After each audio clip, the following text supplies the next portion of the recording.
Stuck in a climate, or stuck in a cool breeze, or stuck in the sound of a greenhouse or dead leaves.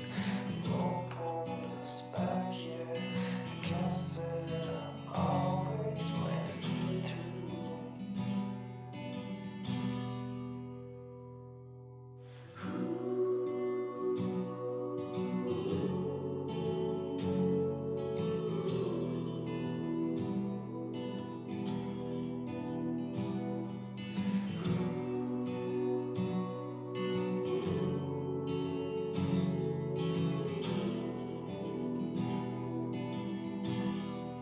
Do you hang your head and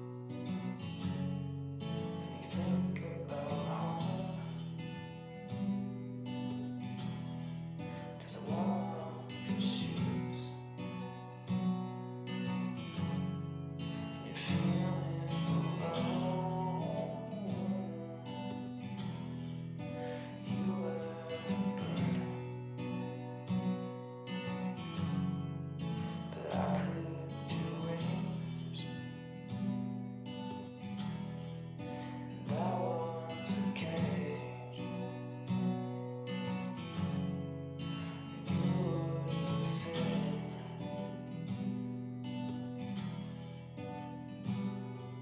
Stuck in a climate, or stuck in a cool breeze, or stuck in the sound of a greenhouse or dead leaves. The road pulled us back, yeah. I guess that I always plan to see it through.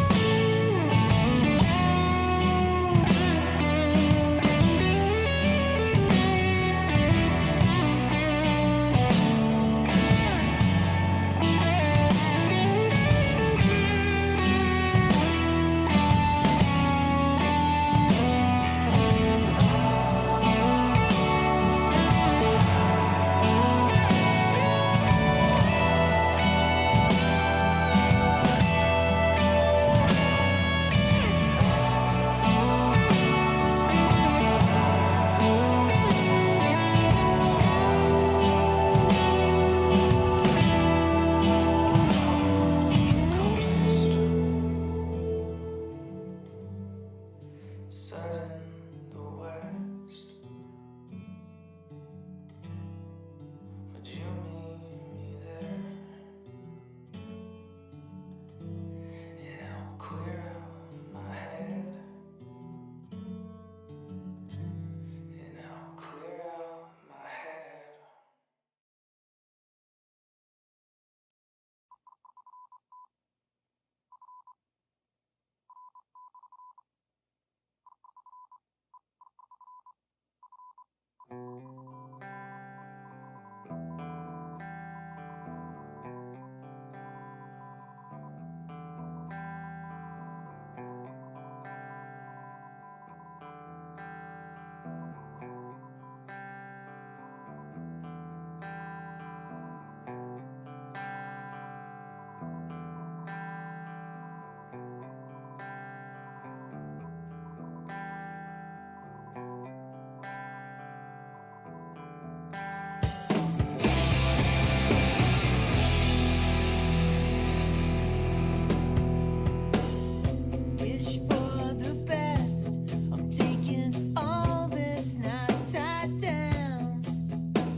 Get it.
a time. The girl was never mine. I said I wouldn't mind.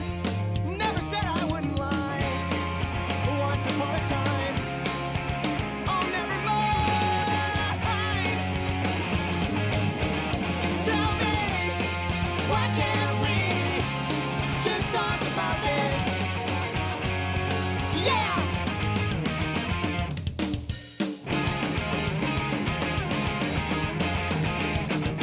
Like an MC Escher sketching things together. Like a messy Escher sketching shakes apart. Trouble ourselves, trouble any day.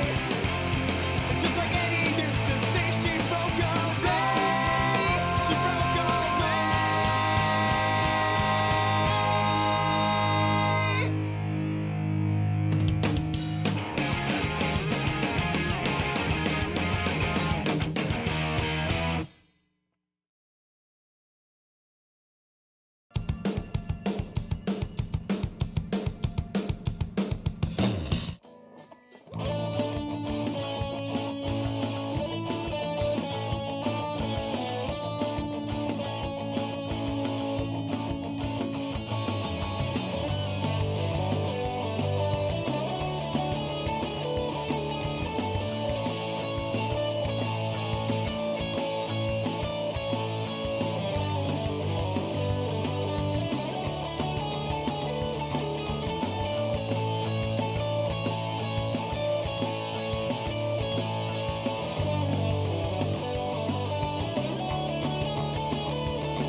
Good morning. How's it going, guys?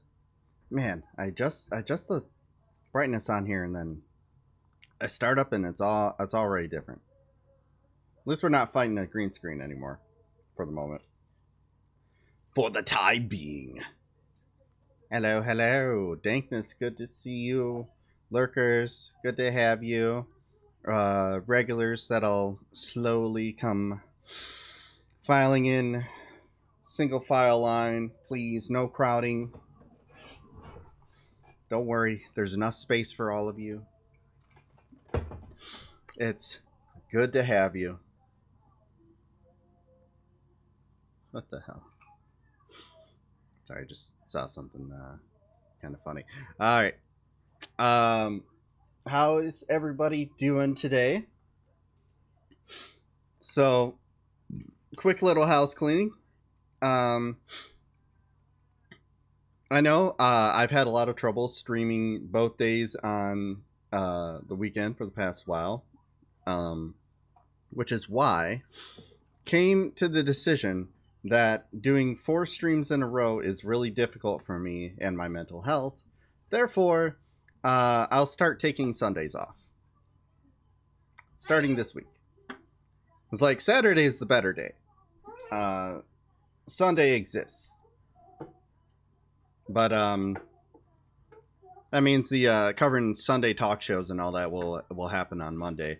So yeah, we're gonna do this stream, and then I'm taking tomorrow off from here on out.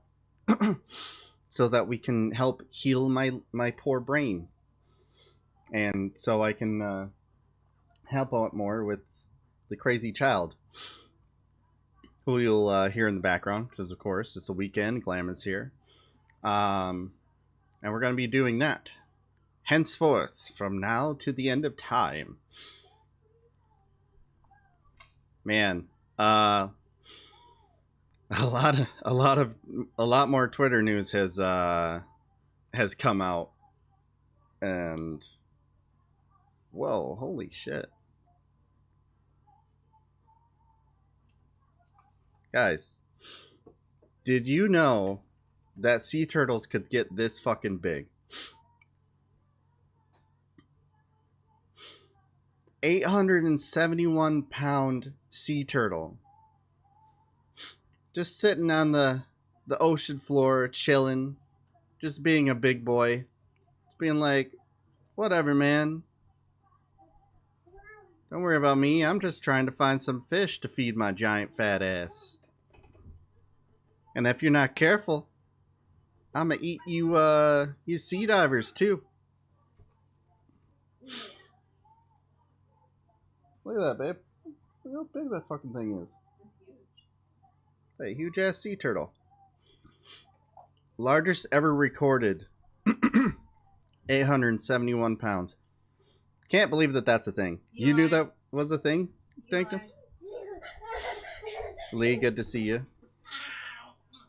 And my brain says hi in a miserable voice because my brain is perpetually miserable at all times. Oh, God.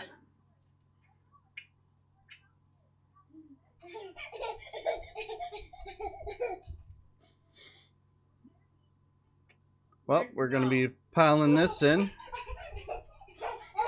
Right here with another Ben Collins tweet about this, because of course. So it's definitely becoming more and more apparent that we need to start planning on. Eli. Hey, stop it. Anyways, it's becoming even more apparent now that we need to figure out a new solution to what we're going to move to when Twitter inevitably implodes, because that's looking more and more real every single day. Like, I was being hopeful that reason would weigh out with Elon taking over and nothing would change because he overpromised. Instead, it just looks like he's going full fucking scorched earth and not realizing what the problem is, even though everyone is telling him exactly what the problem is. Which tells me one thing. All my theories about him being surrounded by nothing but yes men over the years, and now he's in a place where all of a sudden people are like, dude, that's fucking stupid. We have been a successful company far before you joined. Because remember, this is the only company that he has bought that was successful before he bought it. It's a real example of how good his managing style is. That he's joined a successful company, and keep in mind, by successful, I don't mean like profitable, because I mean we all know it did fine. It did fine. But like, it was popular as a part of the international zeitgeist enough to be considered like worth keeping around. And don't get me wrong, plenty of issues with, you know, how social media affects your mental health and blah blah blah blah blah. Yeah, I totally get it. I for one will miss Twitter when it's gone. A lot of memories on there. But it is going. It is going. Jack Dorsey is starting up a new social media company called Blue Sky, and I signed up already, and you can too. Really. It's important to threaten advertisers into investing into your company, lest they suffer your wrath. Yeah, and what exactly is that wrath? When they're like seeing decreasing returns on it because of the actions that you made. Wilco, it's good to see you. It's just, it's amazing.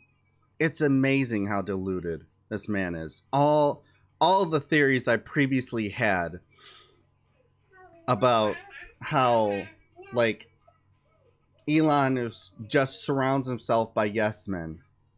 Elon lies in order to make companies successful, and it's like obvious lies, and nobody calls him out for it because again, the yes men.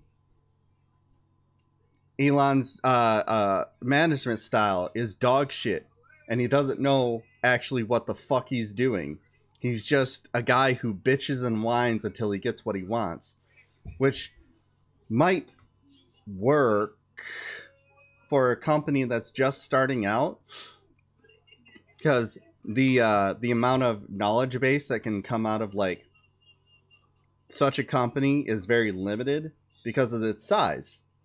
That it can work to get it off the ground, you know, you being shouty, yelly boss bitch, but eventually them chickens come home to roost when you're faced with having to actually take something that is actually widely popular already, actually widely used already in the international zeitgeist as we know it, a place where people get their news from, legitimate or not. Hey, Bubs, pick that to Mama. I'm gonna do that with you. I'll play with you later. I'll play with you later, Bubs. Come here, babe. Come here. Returns don't matter. New York Stock Exchange delisting the company from the market on the 8th. True, but it's going to be harder and harder. Hey, Portside, it's good to see you. Eli says hi, kind of. He's constantly trying to get into trouble.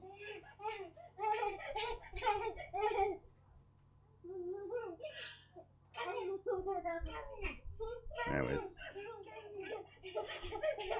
Oh, I wish I had it on the computer. I'd show you guys a cute video that I made last night. I've been debating on if I want to make it a TikTok, because like my hair is a mess. I know. But like, I'm vain. What the fuck you want from me? Oh, I want to look good on the internet, is all I'm saying. And don't show a bunch of clips of me looking terrible on the internet either, because I know. Anyways. Yeah, I'm shocked is all. How fast this is going down. Like, it's to the point where I don't know if Twitter as it is exists in the way it does now by the end of this year. I don't know if Twitter makes it to 2023. That's like a month and a half from now about. Stop it.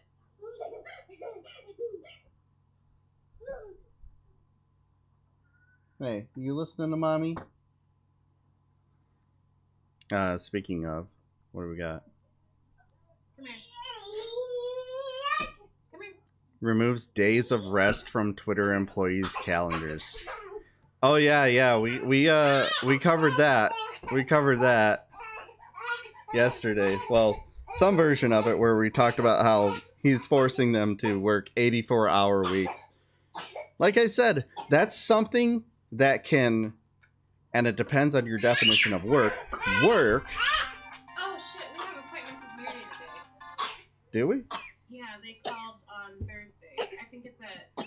They didn't call me. Yeah, they called me to confirm their appointment. Oh. 2:30 and 2:45, I think. Yeah. I Yeah. just thought of Okay. I was just informed that my psychiatrist appointment is today. Guess who's going to be pushing for an increase in his Adderall?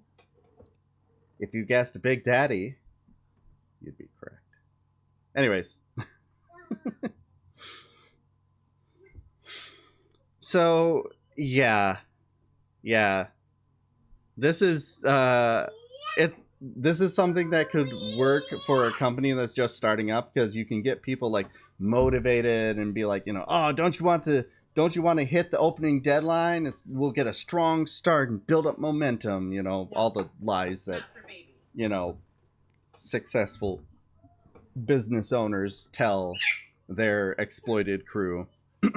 Oh no, just a little bit longer. We're just starting up. Don't worry. We'll get there, and then we'll rest. Once we make so much money, we'll get there, and you'll get exactly what's deserving of you. You don't worry, it will happen. Just dangling that worm in front of their faces. Have you touched on the metric by which Musk fired people? Oh, not yet. I have seen it, and I do have it. Don't you worry. And if you don't know, it's dumb. Like all of the decisions that Elon has made regarding Twitter, it's dumb as hell. So we're firebombing bookstores now? What? Last night, a bookshop in Los Angeles was targeted in a firebombing attack. It is unclear if it's related to the attack in Tulsa, but the shop claims that terrorists left a flyer. What kind of flyer?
I'm confused as to what that means. We've obtained the flyers, and we're still trying to figure out exactly what this is about. The flyer included mentions a COVID conspiracy comic.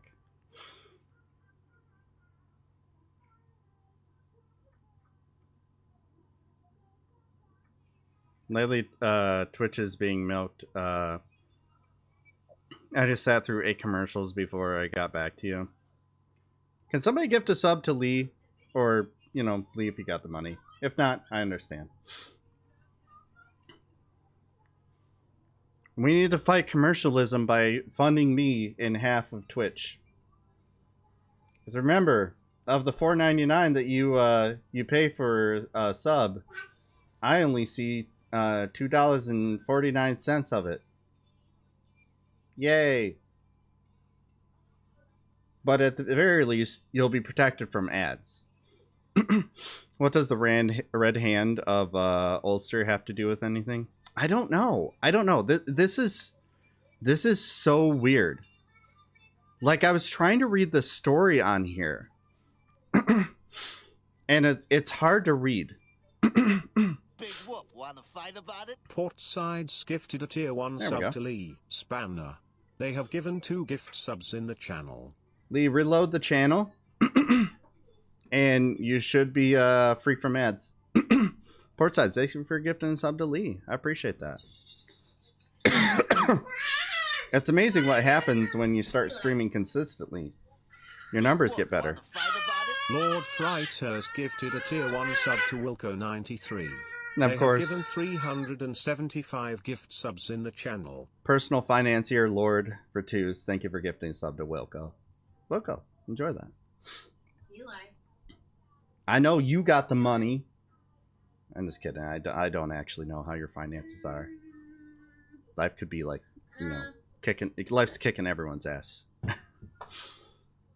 375. Yeah, like I said, he's my personal financier. You should also see like how much he's donated to me.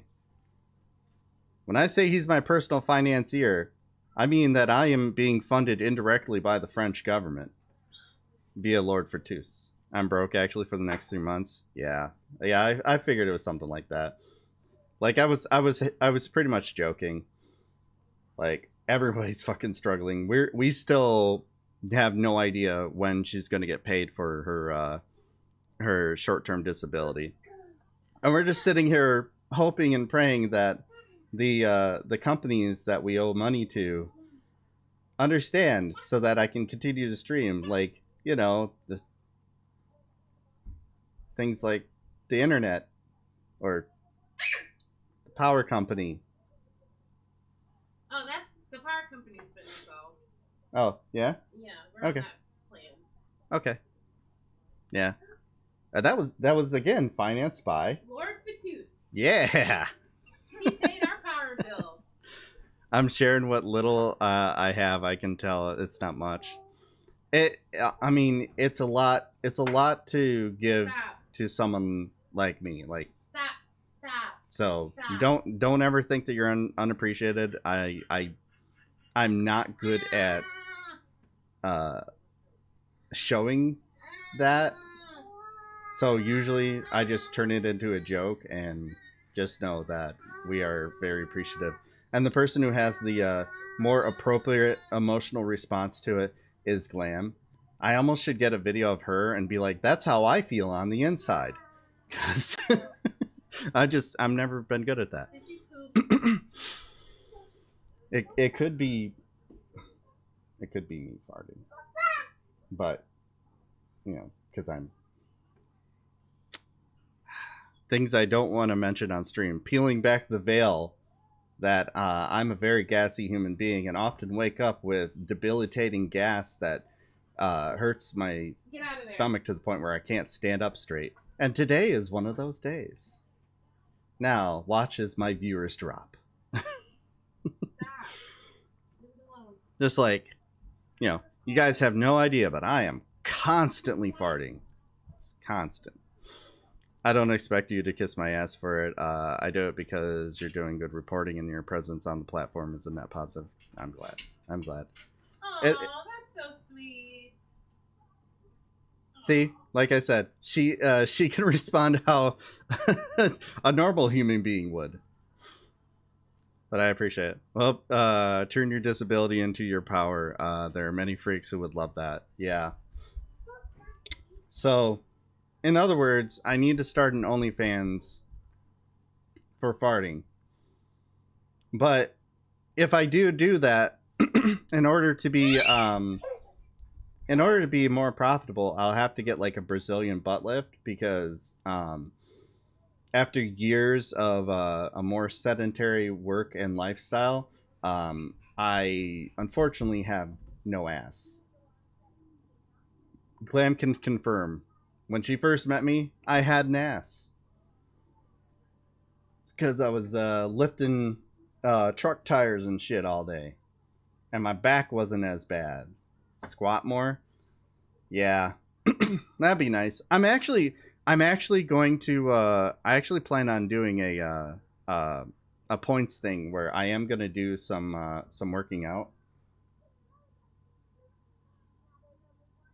Eli?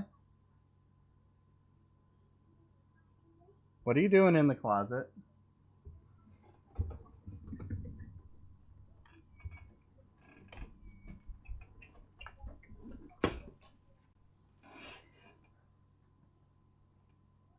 Can I close that closet? Hey. You shouldn't be in there. There's a lot of things in there that can harm you.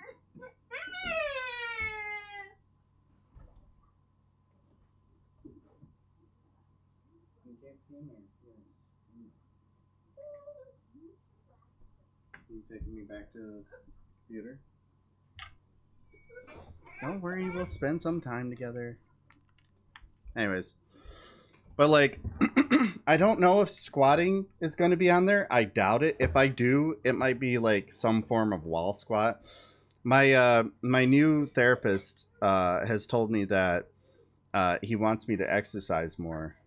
Like, he said push-ups. He said push-ups, which I've always been capable of doing, but haven't done in years. Body weight exercises. Yeah. You know, maybe push-ups and sit-ups I'll put on there. But like squats, if I do them, they're going to be very limited because of my knee issues. It makes it really difficult to do squats. Sit-ups are useless, don't bother. Are they really? 'Cause I need to get rid of some belly fat. I'm a jiggly boy. There are phone apps that can help you. Help me with what? Specifically. Because, like, I don't know how in depth. I know we're getting distracted and we're going off on a tangent. Welcome to my stream. I don't know how in depth I've gotten about the results of my knee surgery. But, like,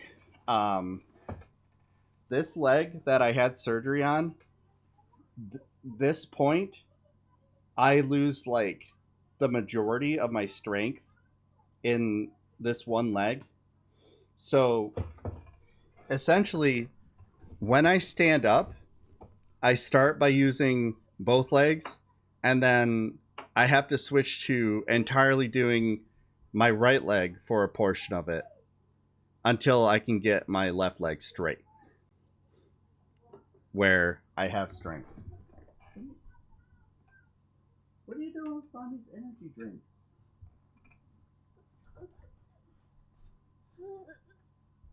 You shouldn't have these. What are you doing? What are you doing in here? No. No. Have a child, they said. It's parenting is a joy, they said.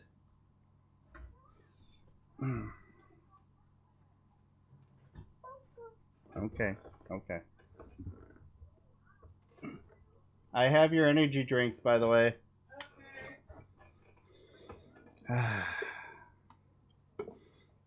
Anyways.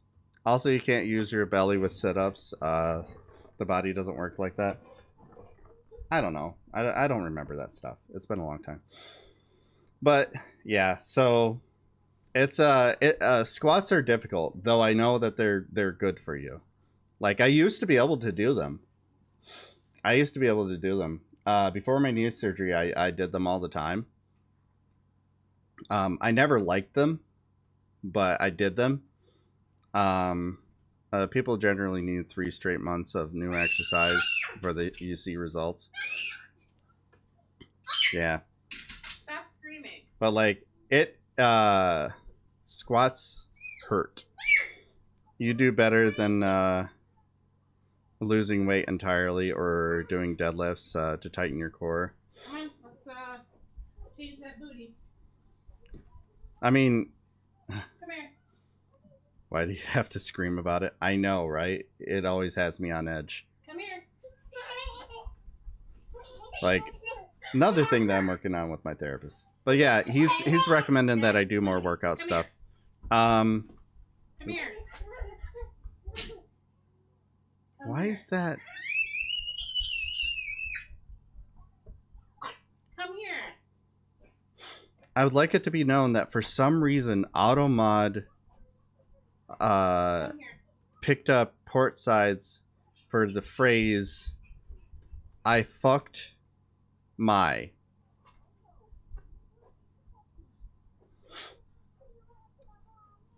We of course we allowed it, we permitted it, but Automod is weird.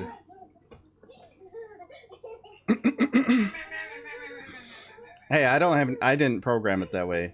Hey, calm down. I'm changing your Yeah, it's not on you. Calm down. Like, I never know what it's gonna pick up. It picks up the weirdest shit. All right, we'll see you later, Lord. Bye, Lord. He's going to run errands. Anyways, see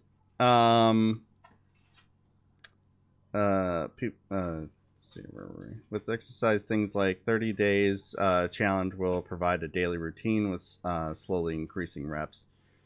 Yeah, I might have to look into something like that.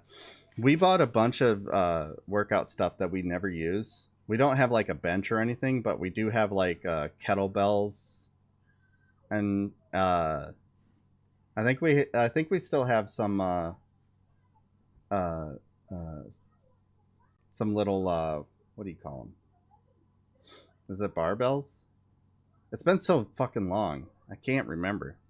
But point being, I'm gonna try to make exercising a part of the stream because I sit down for far too long, and I would like to be able to.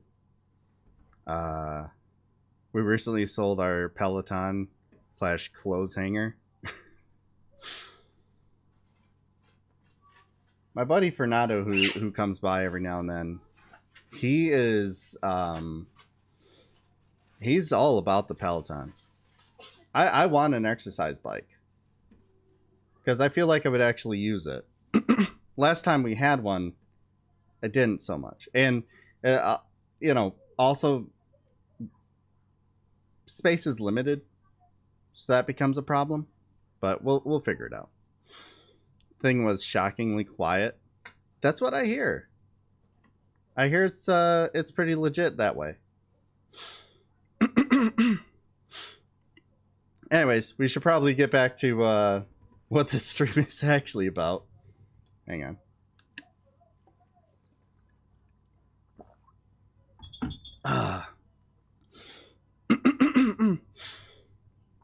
So I have no idea.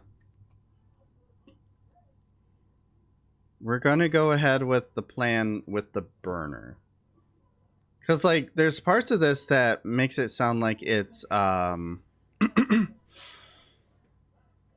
it's about like land back, but it doesn't really seem that way.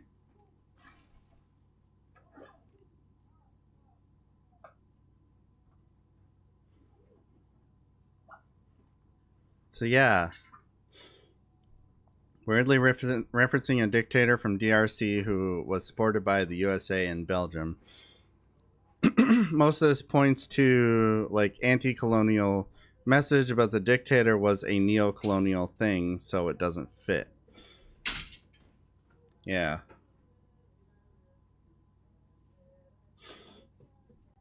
Looks like a lot of symbols incoherently placed together. A part of me will be reserved to think this was deliberately designed to confuse, which means it's probably the right wing. Because like we know the right does not understand anything about the left. They just like repeat versions of what they think the left is from like high school textbooks without realizing that those are propaganda, largely against the left, or like Red Scare bullshit. So this sounds like I would guarantee when they look into it, they're gonna find that it was like Proud Boys or something like that. Keep me posted on that though. Who was it that sent this in? Port Sites, yeah. Keep me posted on that. I'm gonna follow them, but like, keep me posted if I don't see it, cause yeah. I mean, I'm not shocked at all, and I won't be shocked if it turned out to be a right wing group. This is their MO now. This is who they've always been. They like to bitch about political violence, but they're the ones that constantly do it.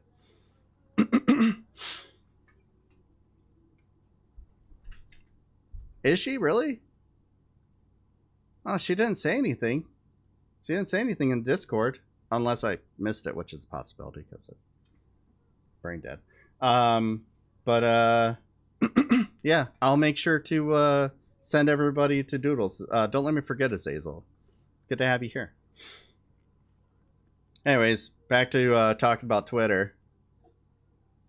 No, I don't mind at all. I don't mind at all. I like to know about those things. It helps make the decision making of who I'm going to raid later easier. Really quick before we hop on, talk about Twitter. What is this from Herschel Walker? I know this is going to be some golden mishmash of slurred words and CTE. And then you hear our president just the other day is going to say the biggest threat to democracy is in voting for somebody in the Republican Party. This man is so confused, isn't it? And then you hear our president just the other day is going to say the biggest threat to democracy is in voting for somebody in the Republican Party. This man is so confused, isn't it? He's confused because the biggest threat to democracy is him being in the White House. The biggest threat to democracy is by Senator Warnock voted 4 times against the Keystone Pipeline. That means that we gave up all our energy to our enemies. And they don't know the definition of enemy, do they? And enemies are people that don't like you.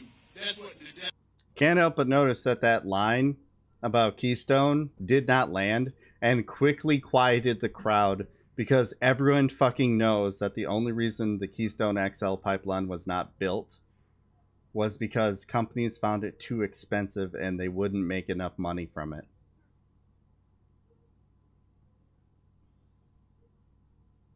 And now they're pushing for it again because gas prices are high and they could make more money off of it.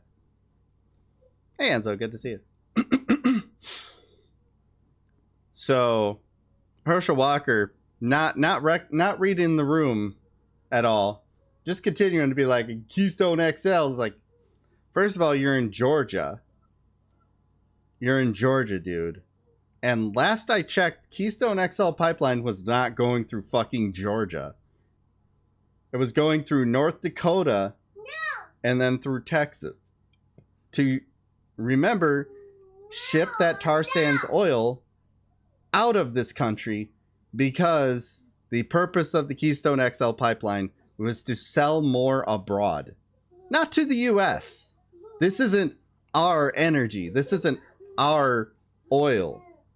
This is Canada's oil, owned by one specific company that wants to sell it for a profit outside of this country. They don't give a shit about us.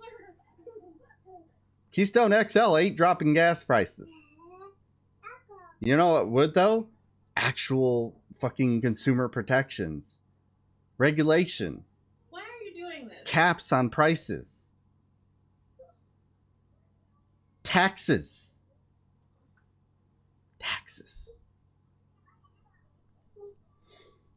So, the gift that keeps on giving is Herschel Walker's dumbass mouth.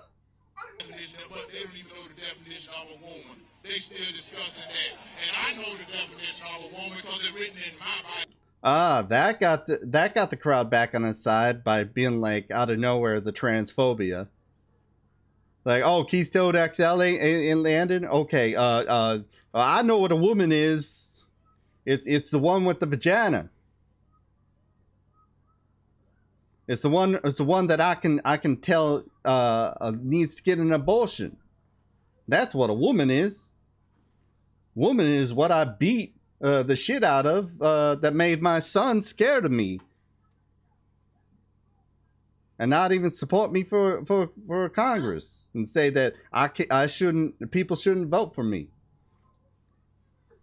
Never forget that Herschel Walker's own son said, "Do not vote for this man."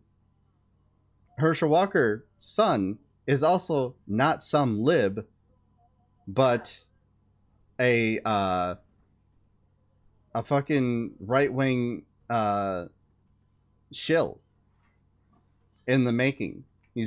Christian's trying to make himself a thing in the right wing, but he made a mistake and, went against his own dad, and now they're slowly ousting him. Herschel Walker's son sucks, but at least he's correct about his dad being an asshat. Yeah. something about how conservatives only care about certain types of politics when it directly affects them. Something till the end of days. Gritty, good to see you. What do you got here?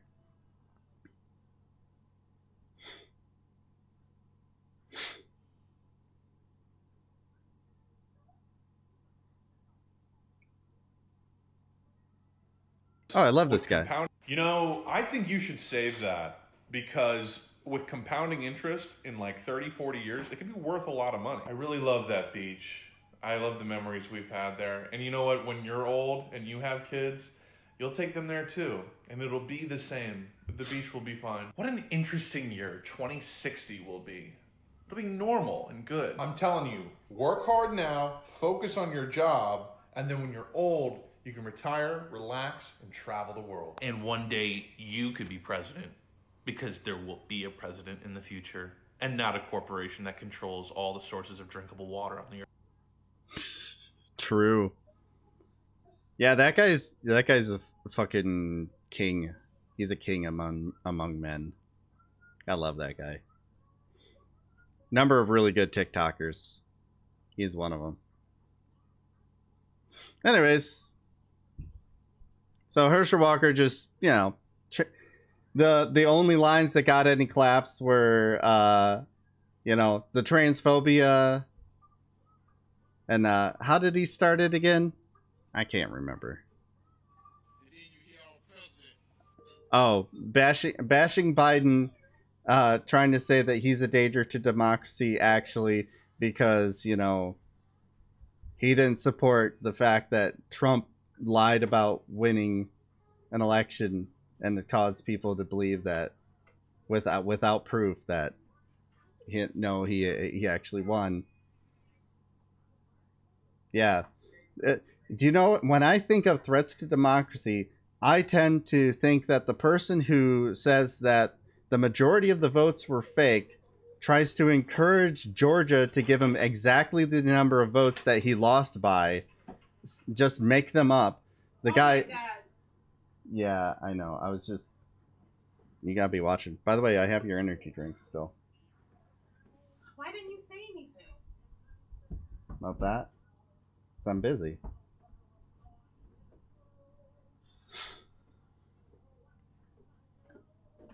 They've activated Obambe for the Brandon tour. They really have.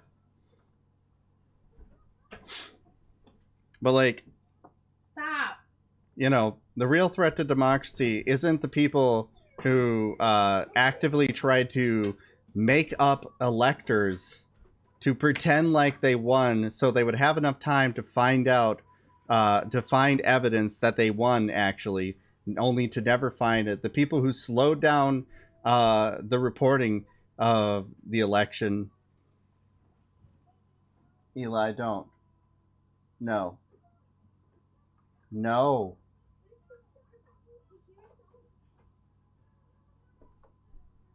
You better get out from behind there. Here.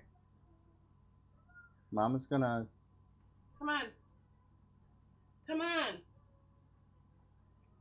Yep. Anyways. Yeah, it, not to mention the fact that, you know, neither times did, when he was elected or when he wasn't, did that party get a majority of voters. The party that ritually has gerrymandered the country to shit, where Democrats can get 60% of the vote from the country and still lose a majority of states, a majority of state congresses, the majority of the House, and the presidency. No. It's not the party that supports all that. It's Joe Biden, who's like,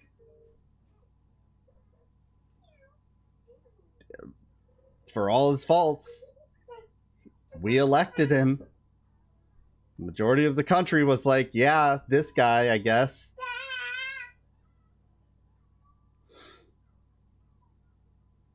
Like, what was the Cardi B quote? I guess we're voting for Joe Biden. Hey, no. Can you stop?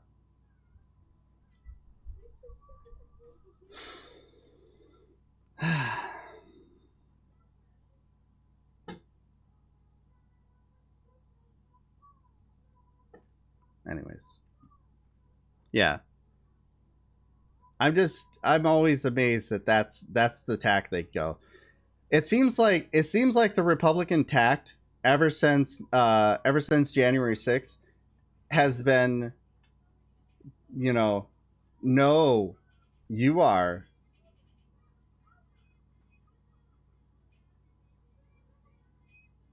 I'm sorry, but we we all saw the footage. We all saw what happened, and we hear your excuses. You simultaneously will say they did nothing wrong and they shouldn't be in prison, and oh, it was Antifa actually. It was the left actually, with no evidence. So who is it exactly that is a threat to democracy? We know the answer. And keep in mind the way I define Eli.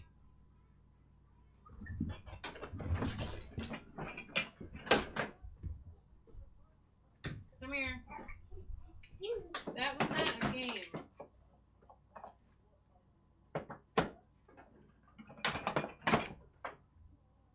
You want to go in timeout? I'll put you in timeout. You need to stop. Daddy wasn't playing. No. Come here. Come here. You don't get to come over and suck up to me. Come here. Stop.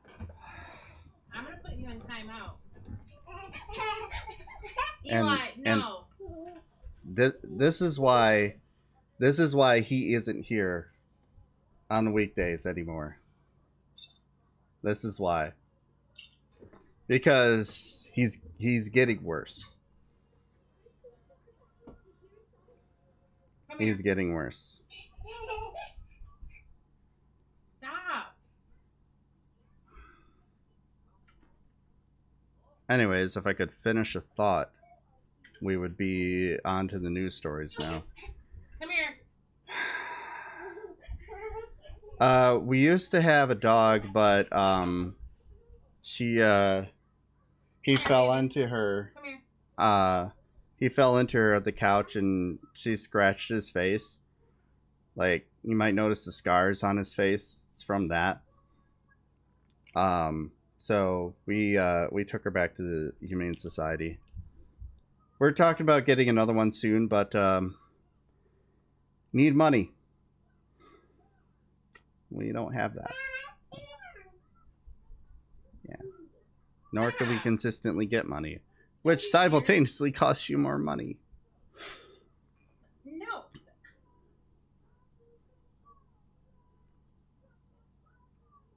Anyways,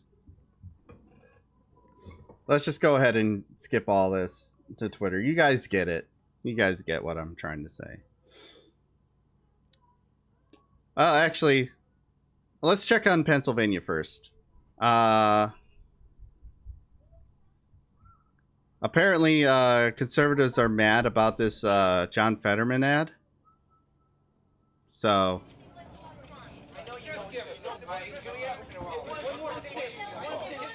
Mr. Fetterman. Mr. Fetterman, Yeah, you need any help? I'm running for the U.S. Senate, kid. I need all the help I can get. You're running for Senate? Sure. Where's your suit and your flag pin and your hair? Oh, hey, kid. I just want you to know I'd vote for you. Hey, thanks, kid. You want a drink? Nah, no. Really, you can have it. Okay. Thanks.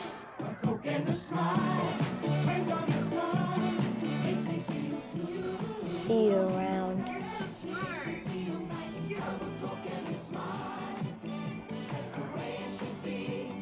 Hey, kid. No, Eli. Catch. good reference. Wow. Thanks, Mayor John. Eli, stop.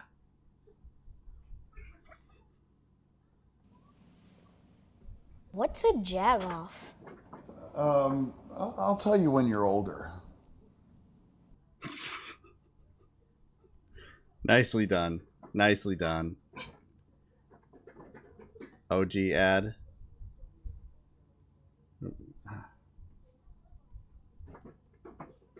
Yeah, the end was very funny. For those who don't know the reference, this is the reference. Mr. Green?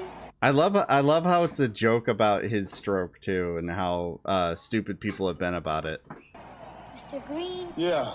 Mean Joe Green. You need any help? Mm-mm.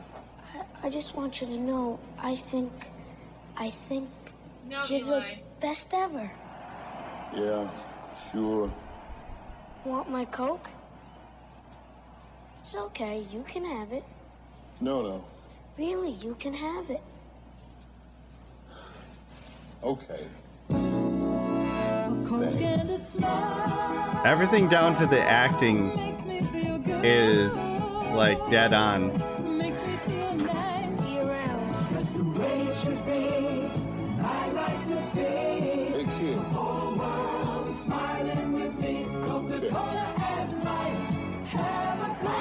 Thanks, me, Look. Joe.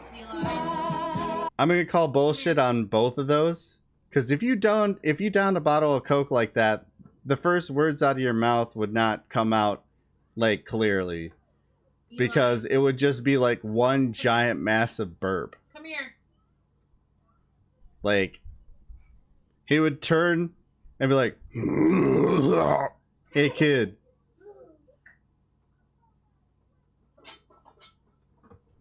Eli. Yeah, seriously. Eli. It's I need to see if I can find it. See if we can find the classic. Get over there. Over there. What still reigns supreme is my favorite favorite TikTok. Let's see here. Downing and LaCroix without burping. There it is. You wanna watch Homer? Like, this would seriously be what both John Fetterman and fucking Mean Joe Green would be like after downing a Coke. It might have the Star Wars Lego set Death Star. When you hire a... It might have the Star Wars Lego set Death Star. But can you chug a sparkling water and not burp?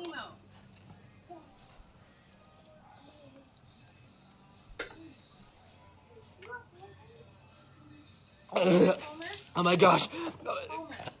What do I do? It might have the Star Wars Lego set.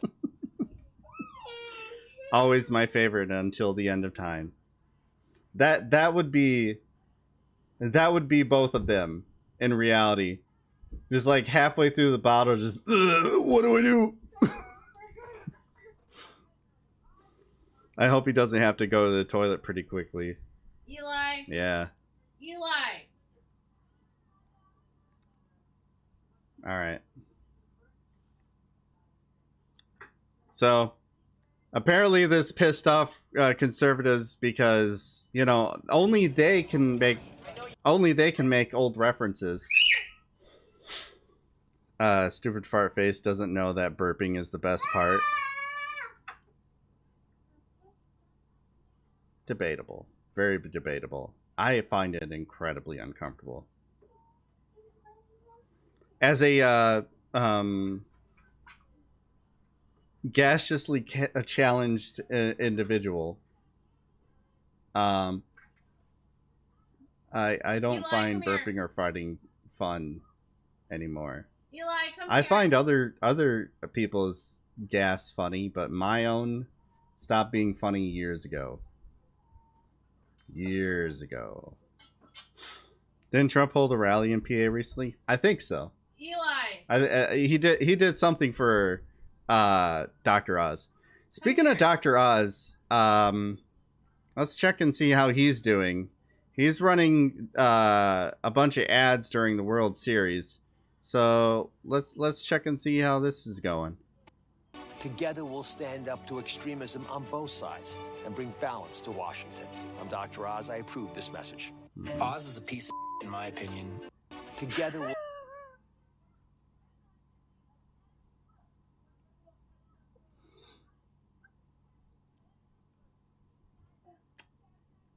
The context here from Rob Torno is every World Series commercial break is just an endless stream of Oz and Fetterman commercials, which creates unintentionally funny moments like this.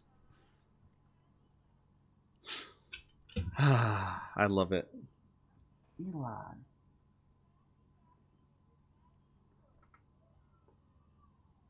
Who's got your shoe? I see. Okay. When's the last time you even wore that shoe? That's been a while. Let's watch it again, because it makes me happy. Together we'll stand up to extremism on both sides and bring balance to Washington. I'm Dr. Oz. I approve this message. Oz is a piece of in my opinion. Together we'll stand... Nailed it. Nailed it. No notes. None. Anyways, I'd like to point out that not only is this a guy that exists, he existed twice at one point.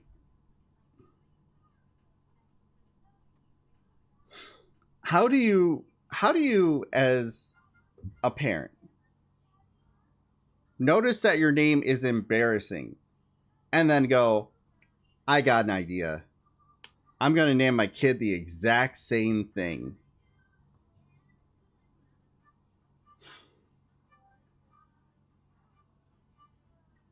Dick Bigger. This is Dick Bigger Jr., which is also an oxymoron, but you know.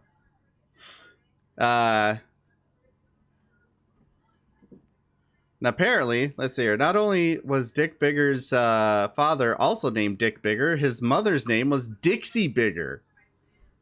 And they were all from Biggsville, Illinois. And I know what you're thinking. That's a pretty good joke. Come here, Eli. It's not a joke. Eli, come here. What are you doing? Yes. The mother and father of Dick Bigger was Dick and Dixie Bigger.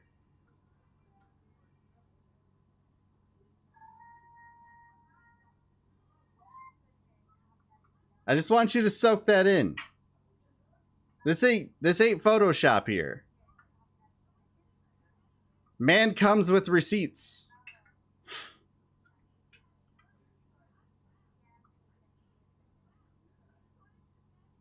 All right, have we had enough childish fun?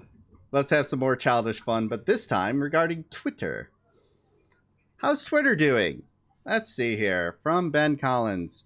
Here's what's going on at Twitter right now. It's a nightmare. Employees are sounding the alarm about how it could make getting reliable information on this site during Tuesday's elections impossible. Oh, joy. Talk to us, because I know that you've been talking to a lot of folks employed by Twitter. What are they telling you? What does the separation also look like, the details of that? Sure.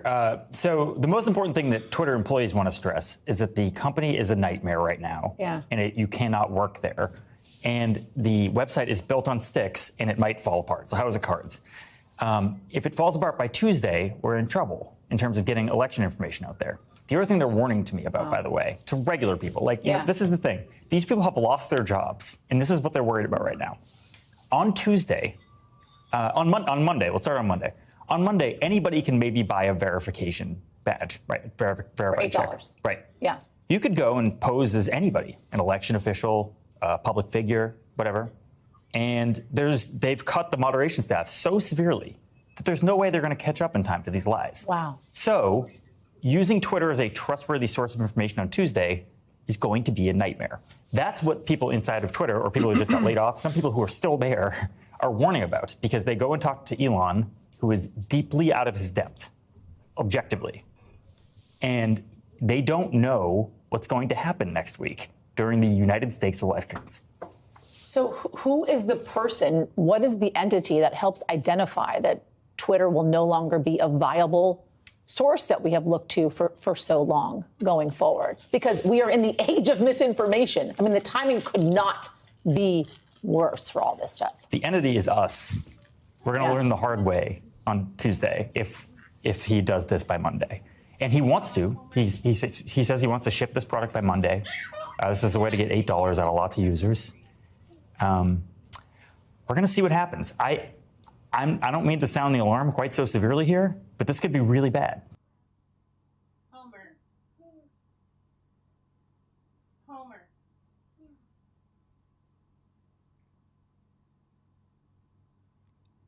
Things are going good. I mean, not sure how this could get worse, but so you better believe it's going to. Let's see here. Andy No tried to challenge him. Talking to a couple of Twitter employees just now who learned they don't work there anymore when their email stopped working. This is what we read yesterday. I've never talked to people more excited to get laid off in my entire life. Andy No replied, 2 people is your sample size? Ben Collins says, 2 people who got unceremoniously laid off in like a 20-minute window in this tweet. Yes, lots of people are talking to us about getting laid off from the company they previously liked, though.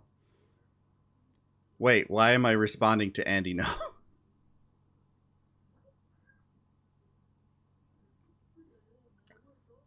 True.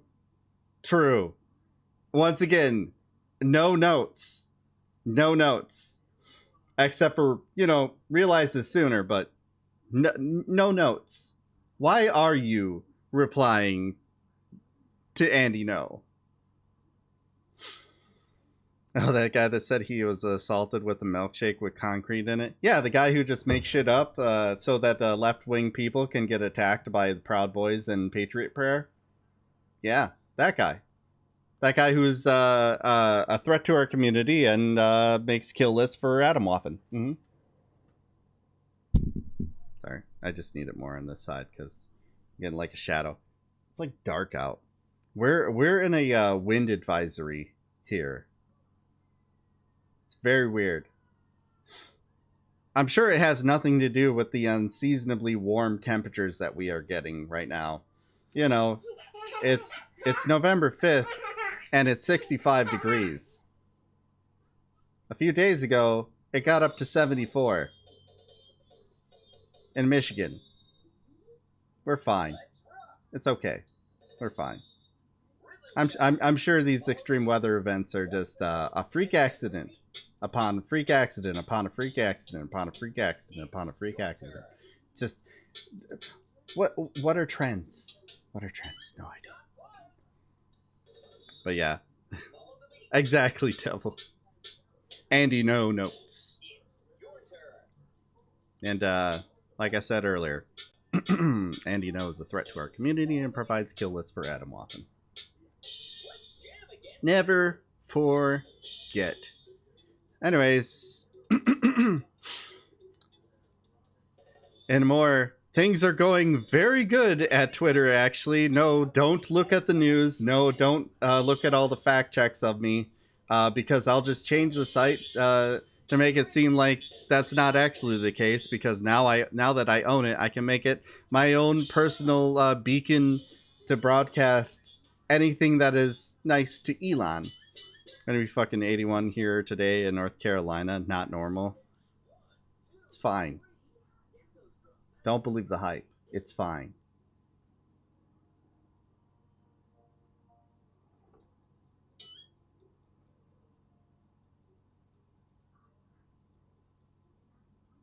Sorry, I got distracted by the Smithers Mr. Burns' dream where he flies into his window and hugs him, or hugs him.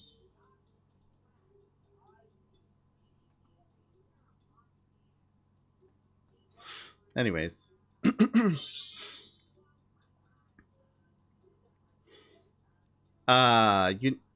United Airlines Holdings has joined the list of companies that are suspending ad spending on Twitter, whether by making an announcement or quietly. General Motors temporarily halted paid advertising on Twitter after the firm's rival, Tesla's chief Elon Musk, took over the social media company. The largest U.S. automaker said it was engaging with Twitter to understand the direction of the platform under new ownership. Automaker Volkswagen also said it had paused advertising on the microblogging website. Volkswagen Group covers the Volkswagen, Seat, Cupra, Audi, Lamborghini, Bentley, Ducati, and Porsche brands. General Mills has also paused their ad spending on Twitter for now. Advertising giant Interpublic Group has also reportedly recommended that IPG media brand agencies' clients suspend all their paid advertising on Twitter for at least a week. Agencies' clients include Coca-Cola, American Express, Johnson & Johnson, CVS Pharmacy, Nintendo, and Unilever. The IPG recommendation to advertisers was first reported by Morning Brew. Dancing monkeys for your Saturday enjoyment. Nice. I have my own little, Why are you affiliated with tanky channels? What do you mean by tanky channels? That word has lost all its meaning. I know what it means. I know what it means. But the real question is, do you? Are you talking about the list of places that you've been banned in? Because I can tell you that Zach App and KF Logan are not tankies. So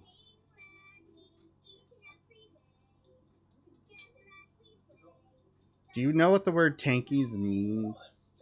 Or are you just like, any lefty is a tanky? Anyone to the left of me is a tanky. By the way, Big Room, it's good to see you. What do I think of the Twitter acquisition? I think it's been an utter disaster, and I'd originally predicted that he was either going to back out or he wouldn't change anything, because if he changed anything at Twitter, it would be an utter disaster. And because I was like, I know he's stupid. I know he's dumb. I know Elon Musk is a very stupid but rich man. But there's no way he'd be dumb enough to actually try to enact the changes to Twitter without understanding A, how they fund themselves, and B, anything about how social media companies work. I was wrong. I was absolutely wrong. He is that dumb. And like clockwork, it's blowing up in his face. What a shock. Quick reminder that this is the first time that Elon Musk has bought a company. This is the first time that Elon Musk has bought a company that was actually already successful.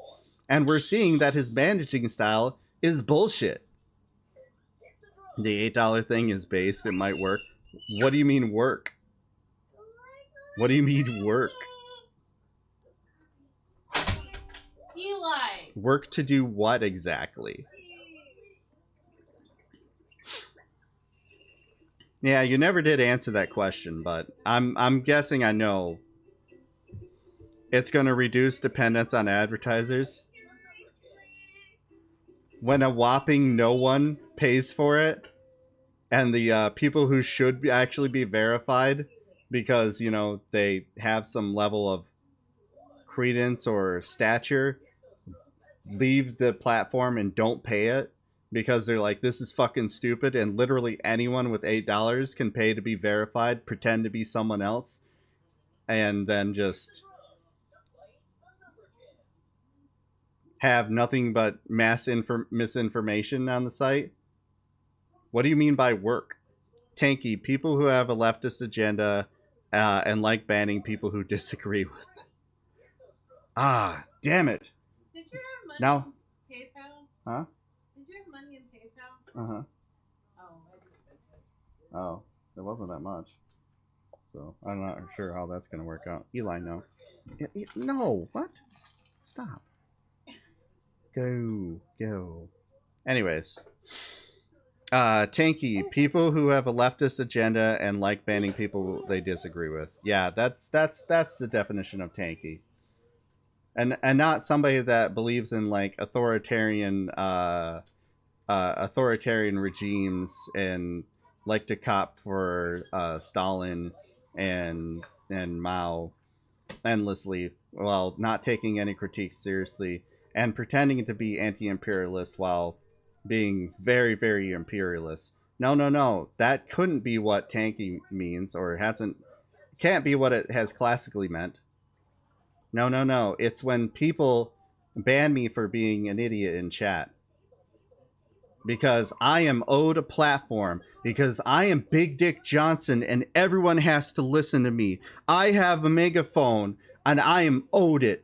You have to listen to me because if you don't, it's free speech. And if you don't listen to me, I will cry and call you a tanky and call you an authoritarian when you have to listen to me and you are not allowed to respond. You are not allowed the freedom to walk away. You have to listen to me because that's my freedom of speech and you can't respond to it.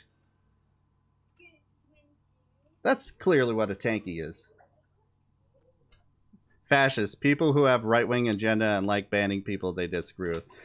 Fascists are actually people who hold a far-right agenda that has been taking over this country, put themselves behind a strong man, and have a tendency to push never-ending culture wars that will basically denote to a race to the bottom and destruction of society as a whole, while never ever achieving the goals that it actually sets up for it, because the goals are unattainable.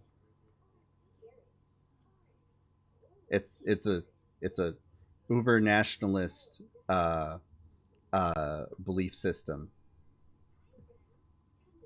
And I'm going to guess that if we actually looked at the real definition of fascism, and if I were to go through all the definitions of fascism in a like friendly light, you would agree with most of the points brought up, and then still call me a fascist when I agree with like none of them.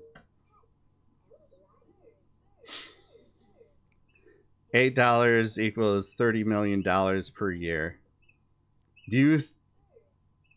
Where are you getting 300,000 from? Do you think 300,000 people are going to pay for something that they previously got for free?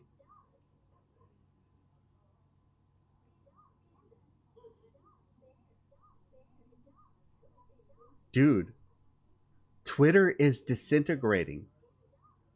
If I were you, I would do what I'm doing and start searching for another site. Because everything that Musk is doing shows he's A, in over his head, and B, does not understand how social media companies make money.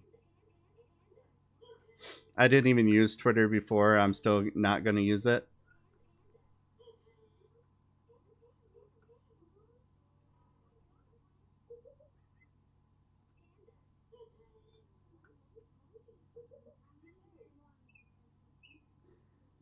So you have even less of an understanding of how a social media company works than Elon Musk does. And you're like, oh, no. This will work. I don't actually use it or understand any of this, but this will work. Dude, how social media companies make money. Let me give you the whole thing. It's because of advertisers. All social media makes money by selling your personal information to advertisers so that they can do targeted ads to you. That's the only way they have to make money. Paid subscriptions, all that does is kill all that does is kill the platform. If it was previously free and they add a paid subscription to it that doesn't actually add anything, it just, you know, you got it for free before and now you don't. People are going to go, fuck you, I'm not paying that.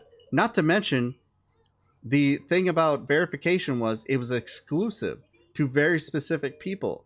And for a reason. I may disagree with a lot of the metrics that they use to verify people, but I don't disagree with verification.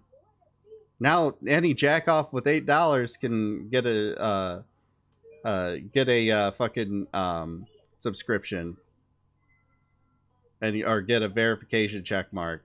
I got news for you. All that's going to do is cause people who have a reason to do that. So it takes away the exclusivity of it while also forcing people who previously got it for free to pay for it, who will not do that. It's not going to work. If paid subscriptions kill the platform, why did YouTube introduce YouTube Premium? Because ads on YouTube were more intrusive than were more intrusive on YouTube than they are on Twitter. You can just quickly scroll past an ad on Twitter. On YouTube, it wastes your fucking time before you can see the video. Same deal on this website. It wastes your fucking time and you miss shit. But on Twitter, you don't miss anything. You don't miss anything. You just keep scrolling. You don't have to pay attention to the ad because it doesn't force you to. Nor should it. If it actually were to do that, people would leave the site. Because Facebook doesn't do that. Like, again, you do not understand these websites. You don't belong to them. So you don't get it. You don't get it. This is going to kill Twitter. And also, it could be taking Tesla down with it, considering he leveraged, like, what was it? Half of his Tesla stocks? Like, this idea that this is a good revenue source shows you have no idea. You're more out of your depth in this than Musk is. And Musk owns Twitter. And he is very out of his depth and has no understanding of how any of this works. Google says Twitter's operational expenses are $5.5 billion per year. 30 million offsets that how. Yeah. Not to mention that cost doubled because Elon bought Twitter in order to pay for the debt. Twitter has $300 million loss last year. Okay, yeah. It's never made money. What's your point? What's your point?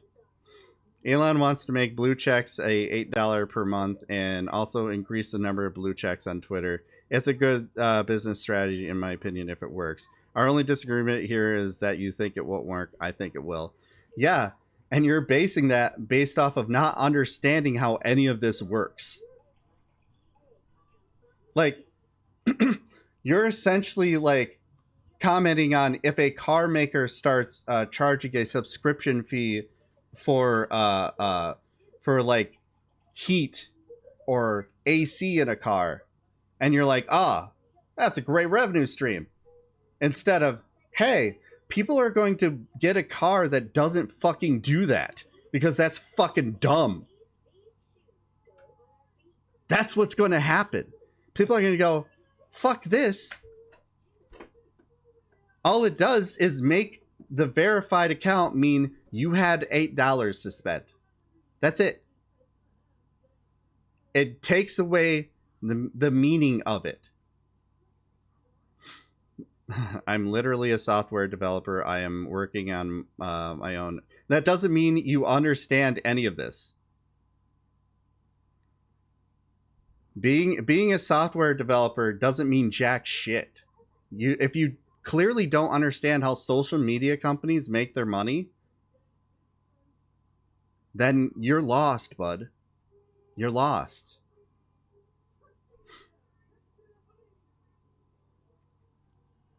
Do you think Musk has political ambitions, or is all this just to satisfy his enormous ego?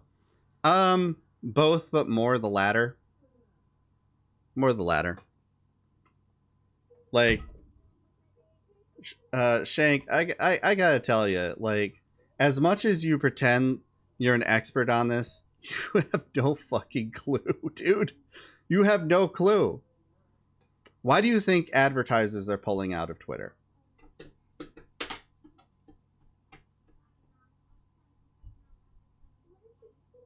It could have something to do with him getting rid of the moderation team.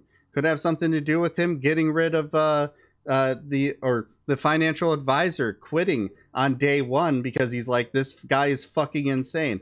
It could have something to do with him firing 50% of the employees who are responsible for making the site fucking run and not be just a place where people spam the N-word all over the place. Things that brands don't want to be attached to. In other words, he's killing Twitter in record time. I'd already said it earlier. I would be shocked if Twitter makes it to the end of the year at this point. No one of any repute is going to buy the $8 a month. It's going to be only used to boost more right-wing conspiracy bullshit, more misinformation. There will be a couple of lefties who are going to shitpost as Elon Musk with their brand new check mark that they dumped $8 on. And then it's going to end. People might pay for it in the first month, and then they'll fuck off to somewhere else. The thing people don't understand about social media companies is most things on the internet happen at light speed. Come here. Need I remind you about MySpace?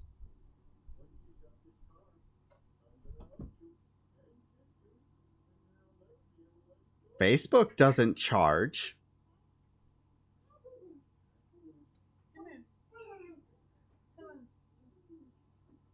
He's going to cut expenses by at least 30%, if not 40 to 50, get subscription revenue, which is much more predictable and preferable to ad revenue. Unless nobody buys it, which everyone who has a checkmark currently is saying they're not going to. They're not going to buy it. Last year, Twitter's interest expense was about $50 million. With the new debt taken on in the deal, that will now balloon to about $1 billion a year. Yet the company's operations last year generated about $630 million in cash flow to meet its financial obligations. It's not gonna meet that now. Like I said, this Twitter is going to die. Eli, come here. Twitter is like on life support right now. We're going to see more and more times that the site goes down because there's no one able to operate the code. There's less of a moderation team, so there's less people who are going to be able to stop verified accounts that pay for the subscription and aren't the people they say they are. They're not going to be able to keep up. They're fucked. And advertisers aren't going to want to be on the site because you can purchase a check mark and pretend to be them. And that's bad for the brand. Most of the current check marks will probably need to buy it. I'm pretty sure he's going to add more features for the blue checks. The things that he has added some things, but I'm sorry, having priority in DMs.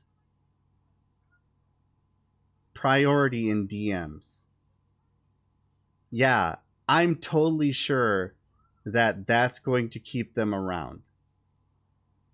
Are you insane? You're okay. Let me tell you what your problem here is.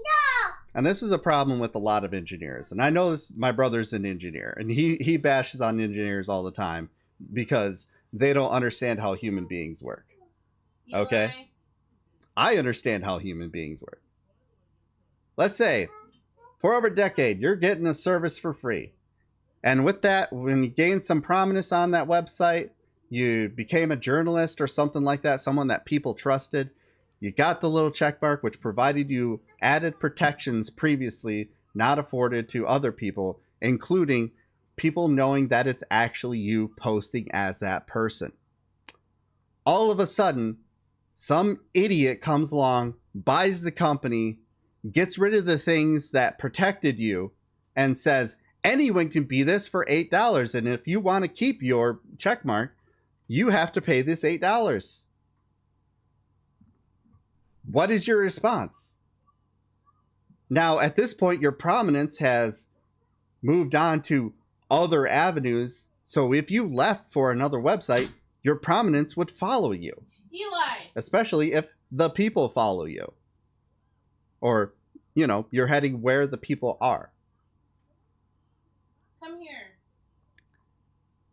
So, why would you pay for something you gain nothing from? Why would you stick around? Especially when people are like, no, fuck no, this sounds disastrous.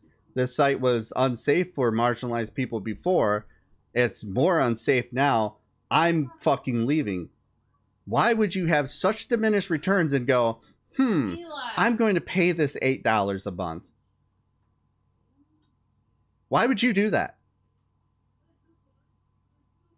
Your assumption here is that all of the blue check marks are going to stay. Why would they? Eli!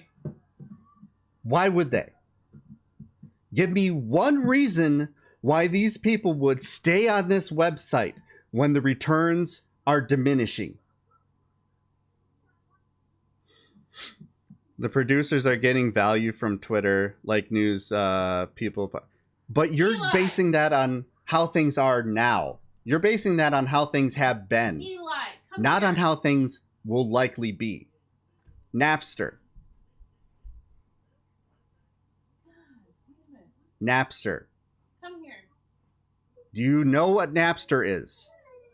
Not sure how old you are. Napster. So you think removing moderation will cause everyone to leave Twitter? Yes. Except for the hardcore racists. Okay, you know Napster. So then Napster previously was free. What happened when they made it a subscription service? Did people stick around because they had that new revenue source? Let's see.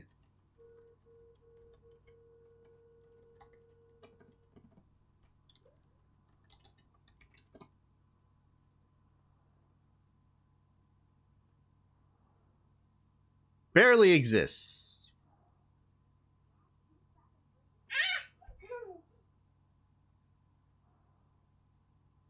Let's see here. Napster current subscriber.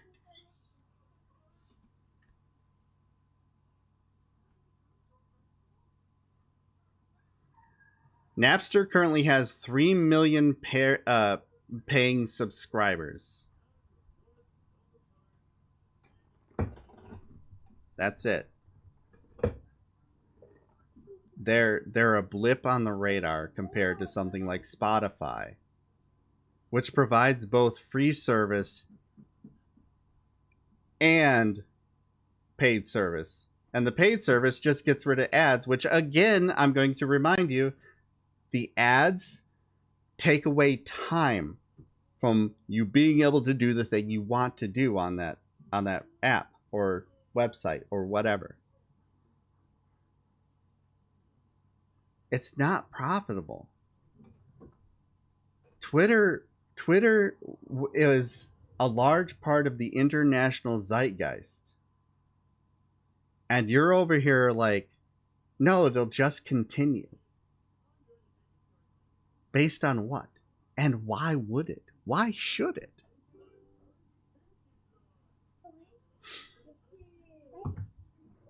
You're getting it wrong. There are two types of users on Twitter, producers and consumers. Producers are going to pay $8. Consumers are us regular people who follow the producers.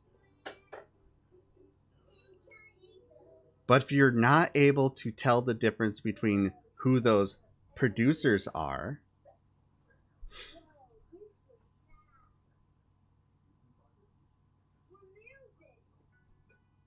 and like normal people who are shit posting and being dog shit assholes on the internet,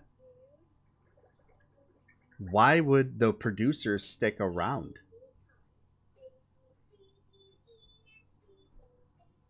I keep getting confused for Joe Jackoff, who had $8 to just blow on something. Also, I also do YouTube Premium for $11 a month. Yeah, I pay for YouTube Premium. You want to know why I pay for YouTube Premium? Because ads waste my fucking time and interrupt what I'm watching, both live and when I'm watching normal videos. Also, I like to listen without having the app up, which they don't allow you to do unless you pay for the subscription. So there are actual benefits. Like, this is not going to work. The producers will stick around because there is already, and you're again basing that on how things are now. You're again basing that on how things are now. You're not basing it on how things will likely be. It's a misunderstanding of how these things work.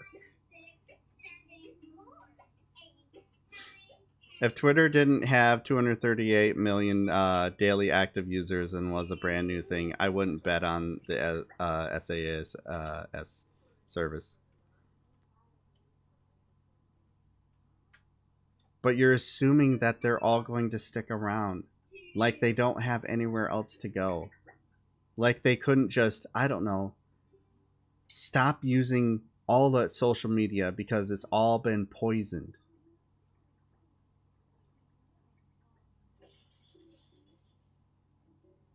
They're not. Why would they? That's a question you have not answered. Why the fuck would they stay when a verification doesn't mean jack shit anymore? They don't know who they're getting their information from. Therefore, the information is meaningless. Because if you got $8 to blow, you're verified. That's another question you have not answered. Why would they stay? You're just saying, of course they'll stay. Why? Why would they?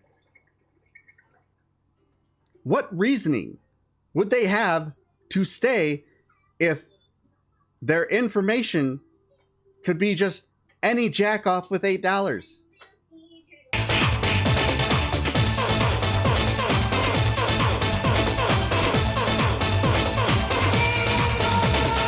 Because trolls and angry Mark from yesterday, which gave me so much life. Keep it up and keep your head up. Stop. Thanks, Gritty. Thanks for the $4.20. Blaze up. Like, you keep pretending like people couldn't just like do something else. Because reading a politically incorrect message is not actually irritating the people, not a hardcore left-winger. Most people don't really care about political correctness.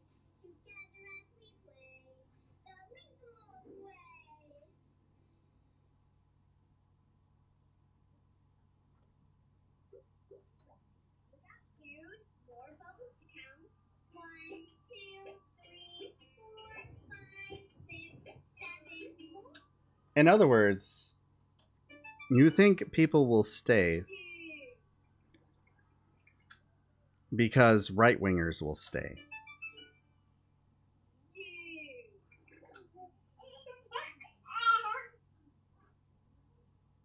Because you think the majority of the country is right-wingers and the majority of the world are right-wing fascists like you. Yeah, those are the people who rail against political correctness. A thing that they themselves cannot define. It just means I can't say slurs without being banned.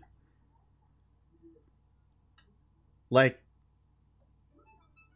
again, I'm going to talk about the advertisers, you know, their actual revenue stream, which that $8 a month is not going to make up for. Okay? If you can have your free speech, meaning slurs are, you know, Twitter is just where the slurs are. Advertisers will not stick around because they don't want to be associated with that. It's already happening. It's already happening. I can continue with this story to get into all of the advertisers who are leaving. Speaking of right-wingers, how are D2 BitChute Parler doing? You mean D-Live? Yeah.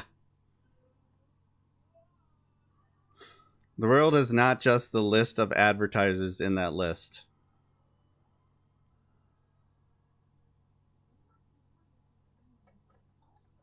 Also, this is why Elon is adding a subscription.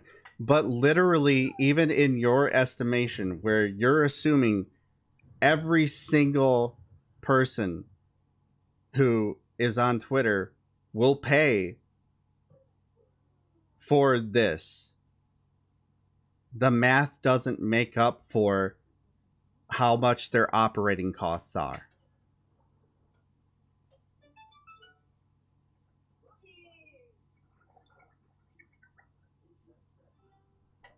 They have to make up a $1 billion a year just for operating costs. That doesn't include anything else, just operating costs. And you're like, oh, they'll make $360 million a year. That ain't a billion, bud. That ain't a billion. And not everyone's gonna pay for it. I think the number of blue checks will blue checks will increase by 2 to 3 times, and most of them won't pay for the second month because people are going to shitpost. We're going round and round here.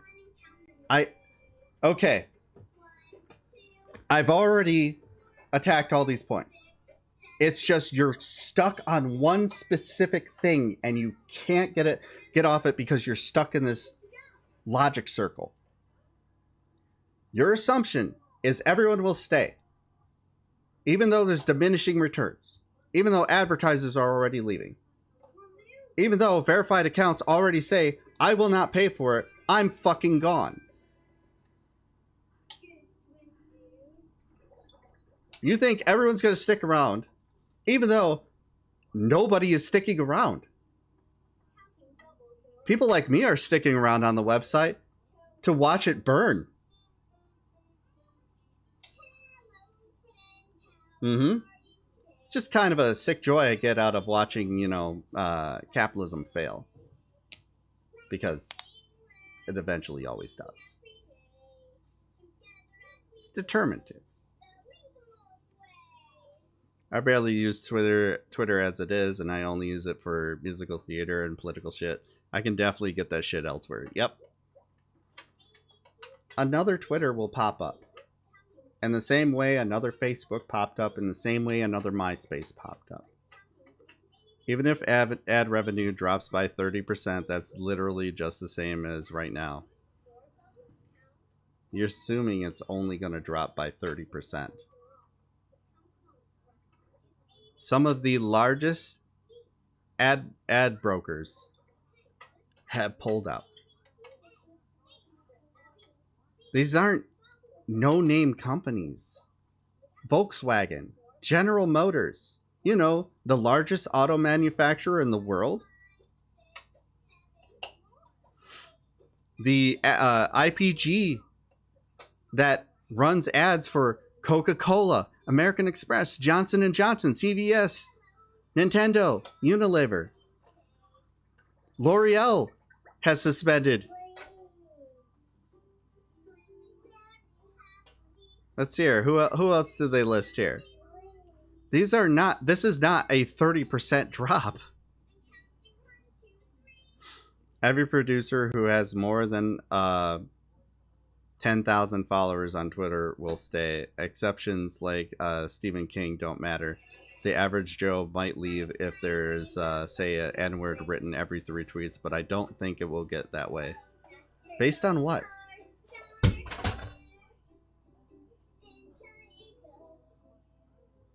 Yeah, they do. They really do. Unilever's not a name that everybody knows, but they make fucking everything. These are not small companies. This is not a 30% drop. This is much larger. And your assumption here is that it's just going to be them. Because there's nowhere else they could go. TikTok doesn't exist. There totally isn't, you know, viable alternatives to Twitter that could pop up very easily. The next big thing totally isn't chosen by popular demand, like when they all flood out of a website. Again, MySpace.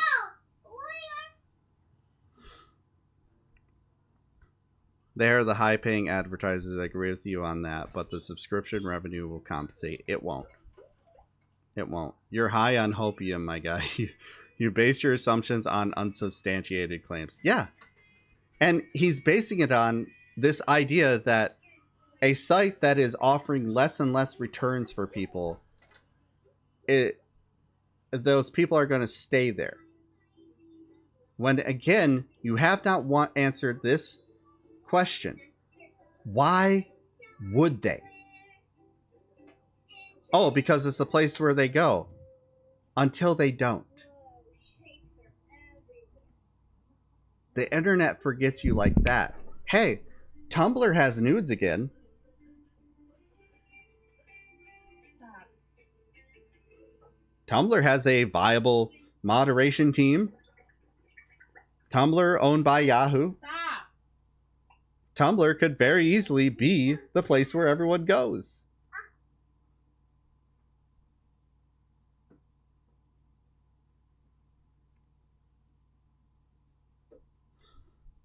The returns are there for the average Twitterati.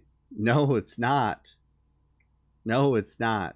Some advertisers might leave, but that is what Elon is compensating. But it's not. It's not.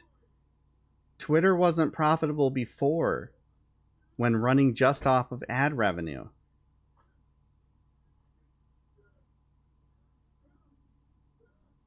What makes you think that them losing a bunch of advertisers, including the top ones, is going to, like, make them want to stick around? To be attached with a site that is, as you put it, an N-word every 3 tweets.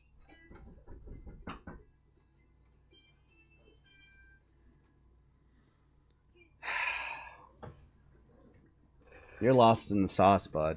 You are lost. You are... I don't even think you understand what point you think you're making. I said it won't be an N-word every 3 tweets. It might not be exactly that, but... I mean...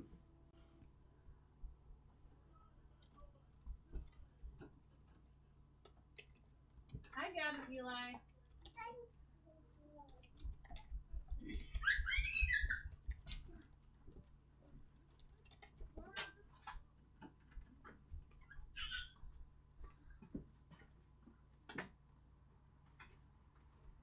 Yep, thank you.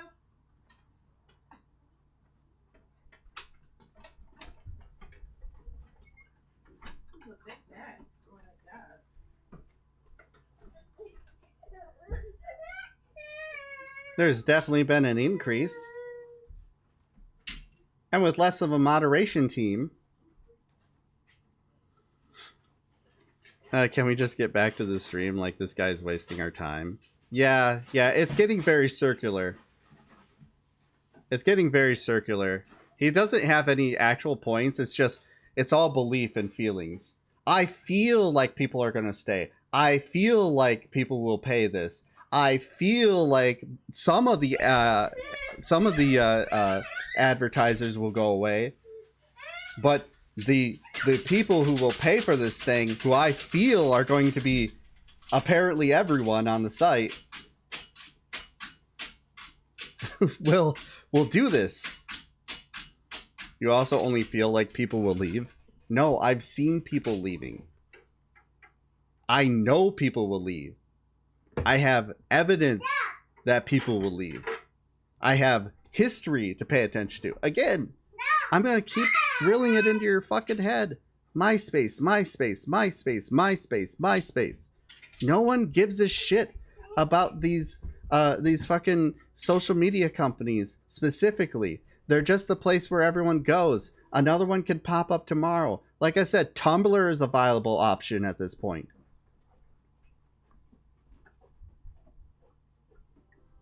Tumblr's existed. It's tried and tested. The app works pretty damn good. You're high on hopium? I'm not. I'm one of the few people on the left that actually isn't, that is actually kind of sad to see Twitter go. I have a lot of good memories on there. Made some great friends on there. I don't want Twitter to implode. But it's going to.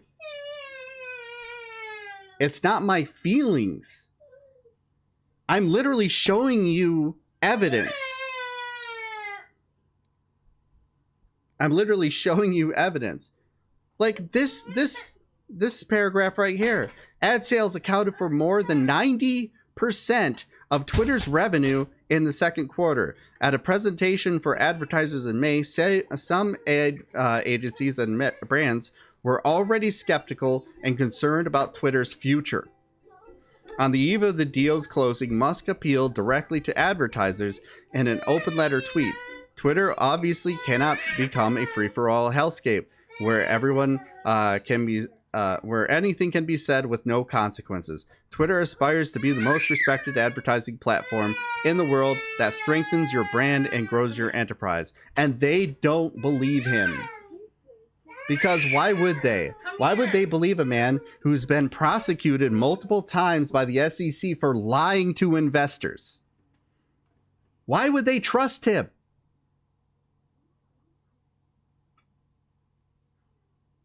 You're high on Elon's farts. That's all it is.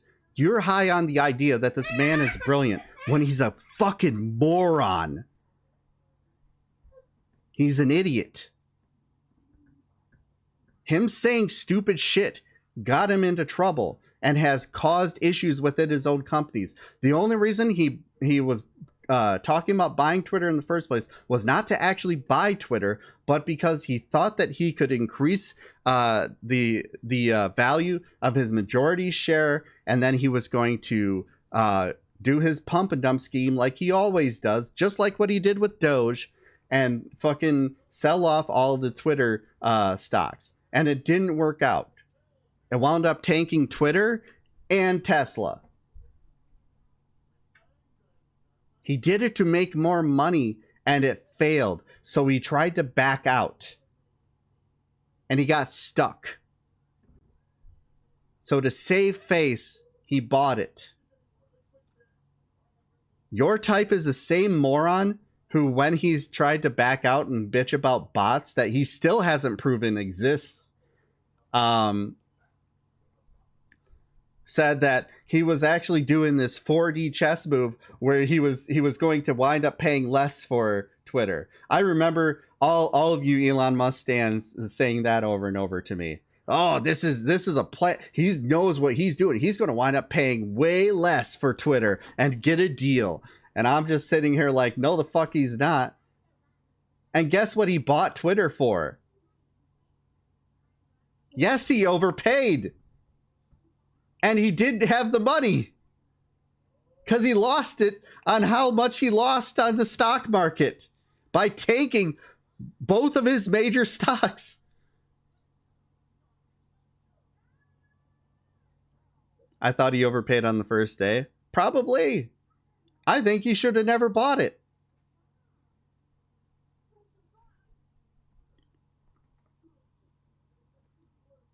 Your guy is a moron who got lucky, and he's high.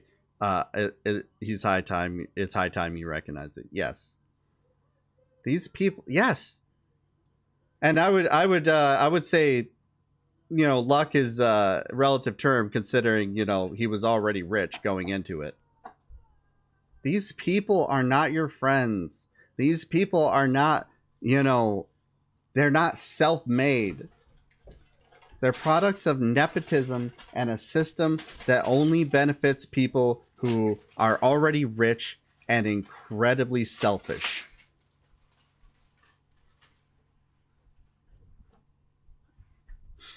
What has Musk ever achieved on his own? Hey, he bought PayPal. Lots of rich nepotists don't do much. Yeah, such rich nepotists like Elon Musk, Jeff Bezos, Bill Gates. I can keep going. Realize that I believe it's all of our top billionaires. At the very least, the vast majority of them were nepotism babies. They were fail sons. In 10 years, we'll all be tweeting with our mind chips while our flying cars drive us to Mars. For real, for real. I'm hoping that that's a joke. Wholesome Games, like add a capo to that, because yeah, that's all that could be. They had opportunities we didn't have, but they did innovate. What exactly did he innovate? What has Elon Musk created?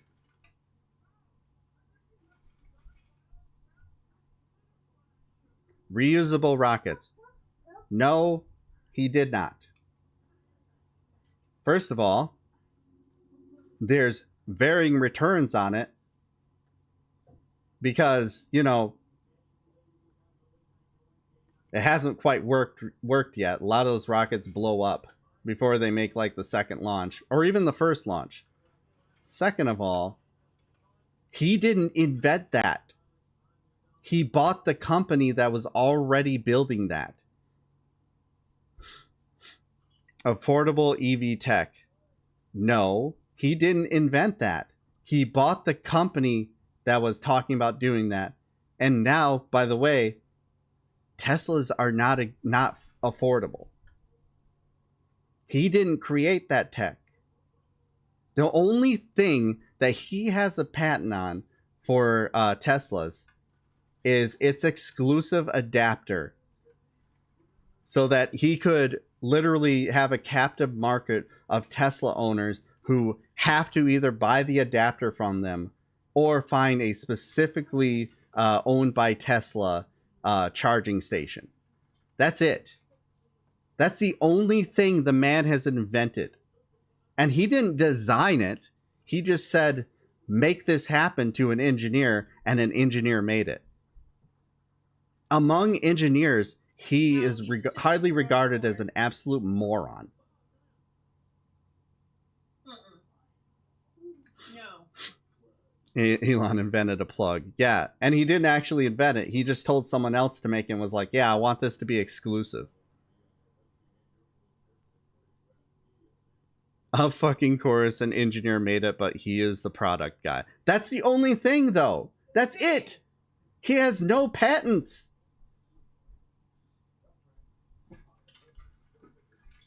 That's the only patent he has, is a plug. And most people would agree that making an exclusive plug is dog shit. And people hate it. I'm not sure if you know how these things work at tech companies. I do, though. I do. Product guys are often more important than engineers. But he didn't create the product. He created an inconvenience for the product. Do you know how Tesla makes its money?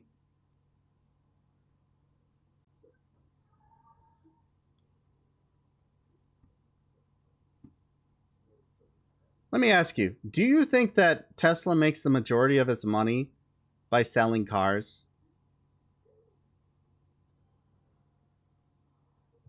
But he didn't invent the idea of reusable rockets.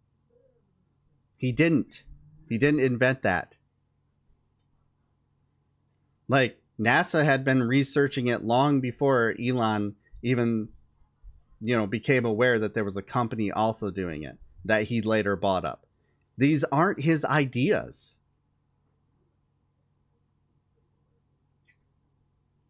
If Elon Musk died tomorrow and the changes that he had talked about doing to Twitter were completely undone,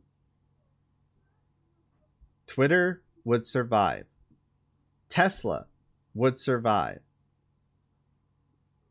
SpaceX would survive.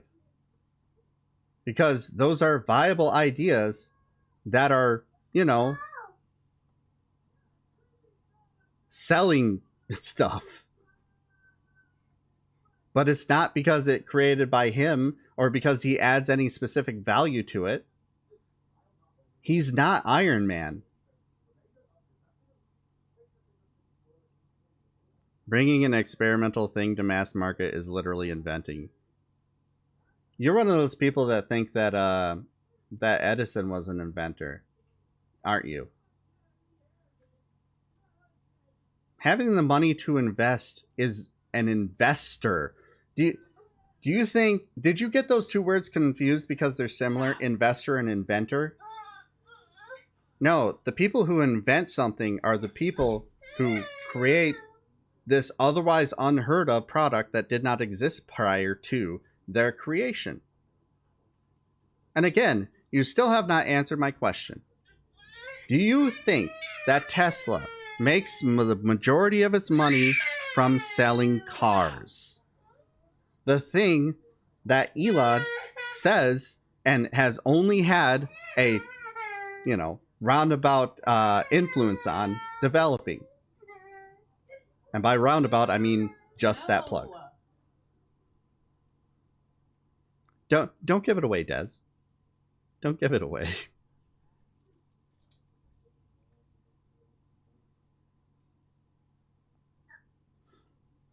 I appreciate it, though. But yes, Tesla sells carbon tax credits to other automakers.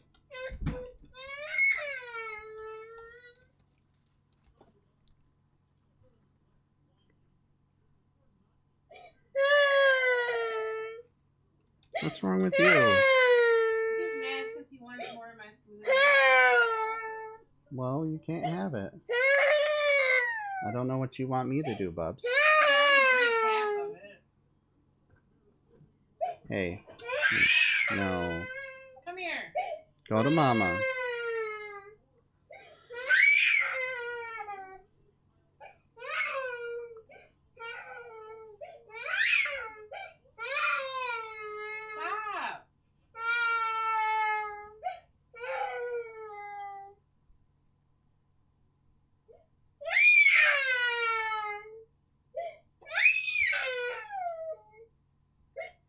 Let's see if they have a breakdown of how many.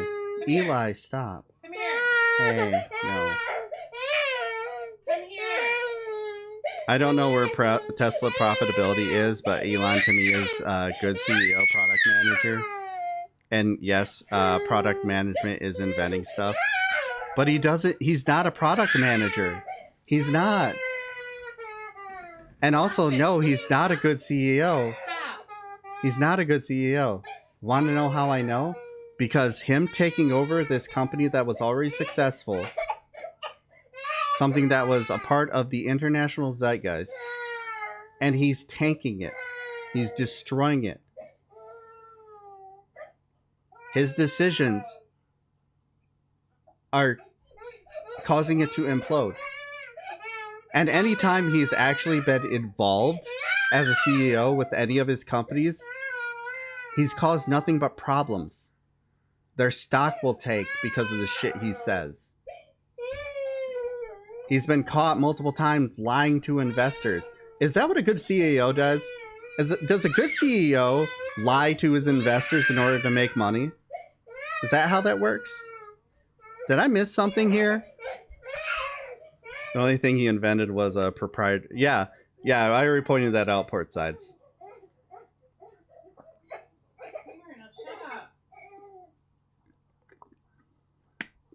Imagining Musk in his laboratory, mixing potions, creating the new battery of the future. No, you're good, port sides. I was just letting you know that we've already hammered that. Like, dude.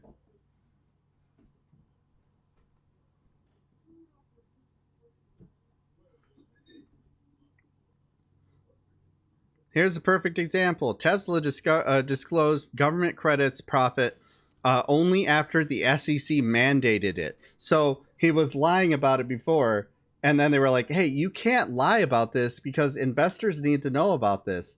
And he was like, fuck, all right. Reminds me of the "it's still real to me, damn it" wrestling fan guy. Yeah, seriously. Like, Musk is not an intelligent person. He's not talented in any way. He's just the guy who had the money at the time for a thing. And I'll let you in on a little secret too. Peter Thiel, the same way. Same thing. Most billionaires, exactly that. You ever look into what amount Bill Gates what amount of actual coding Bill Gates did in order to develop Windows? It's not much. And a lot of the engineers who actually worked on Windows admitted to having to go back and fix it. Most of the things that Bill Gates did was yell at people. He was known for coming in and yelling at people and challenging them to video games. No shit. And he'd get real mad when he lost at video games. These people that you think somehow earned their billions do not. You're delusional. You have no idea how this stuff works. You don't have to be an engineer / coder to be an inventor.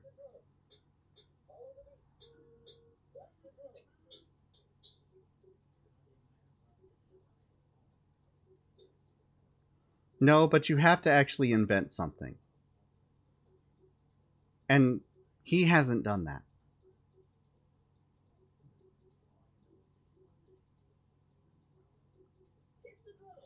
You cannot credit him with a single innovation. You cannot credit him with a single innovation that he himself has developed. And even an idea that he was the first person to come up with. You can't do that. Because it doesn't exist. He came up with the idea for that specific plug with Tesla, but I got news for you. Making a proprietary plug was a thing that already existed. Ask Apple. And I got news for you. None of Musk's companies are Apple. None of them. Don't even come close. I'm a baker. I invented pizza. Exactly. All right, let's just... I'm going to go ahead and just ignore you because you're too stupid to talk to at this point, and there's no convincing you out of your circular logic. Don't ban him unless he says something actually bannable, guys. But, like, just know I'm going to stop reading his comments because he is just unbelievably stupid. And I'm just going to keep going, debunking every single point he's made by reading the facts. Let's get back to this article. Advertisers' uncertainties were compounded when Twitter's advertising chief, Sarah Personette, tweeted that she resigned last week. Her exit follows an exodus of nearly the entire senior rank. As per a Reuters report, Musk's team will meet advertisers this week in New York.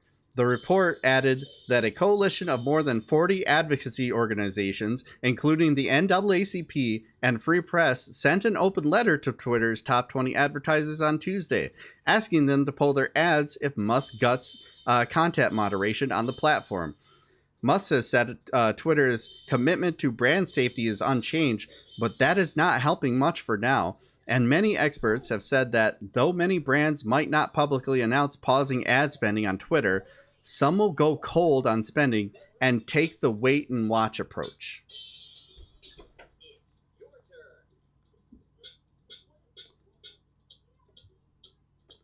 Perfect example of a fact that this idiot refuses to acknowledge. Here's free speech champion Elon Musk. We read this the other day, but I'll read it again. Twitter has had a massive drop in revenue due to activist groups pressuring advertisers, even though nothing has changed with content moderation. And we did everything we could to appease the activists. Extremely messed up. They're trying to destroy free speech in America. Well, damn, it would be a shame if like one of those advertisers who was personally on one of those calls were to, I don't know, answer him about the reality of what's going on. Oh, here's this guy, Lou Pascalis. Elon, great chat yesterday. As you heard overwhelmingly from senior advertisers on the call, the issue concerning us all is content moderation and its impact on brand safety suitability. You say you're committed to moderation, but you just laid off 75% of the moderation team. Eli. How did Elon respond? Eli! Because, oh, I forgot it keeps going. Advertisers are not being manipulated by activist groups. They are being compelled by established principles around the types of companies they can do business with, i.e., capitalism. They want to reach the most amount of consumers to make the most amount of money. Adoy. It's basics. It's the absolute basics. It can't get any more basic than that. How do we make more money? Well, we reach out to more people. How do we reach out to more people? We do things that are beneficial for all those people and show that we're friendly to whoever. And they spend their money to us. We come off as not having any politics at all, even though that's not fucking true. So they do that. And it expands their customer base, which expands people paying for their things. Just like the fucking advertisers who do things like fucking rainbow capitalism. Or, you know, the black squares from advertisers that blocked out any real news on the ground during the BLM protests of 2020. It's all to just reach more and more consumers. It's all it's ever been.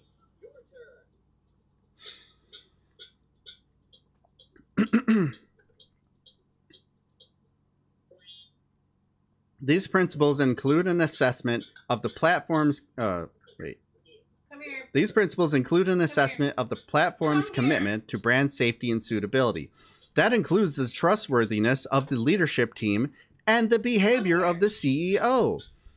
You claimed yesterday that you are deeply committed to content moderation, yet today you've eliminated the vast majority of people who did that work for Twitter. How do you reconcile these? In other words, you're being contradictory. You're by making moves that are actively against what you have said. Shows that you're actively unfriendly to advertisers. This is what you're doing. How do you reconcile you being contradictory? How do you reconcile telling us one fucking thing and doing the exact opposite next? Elon answered by blocking him.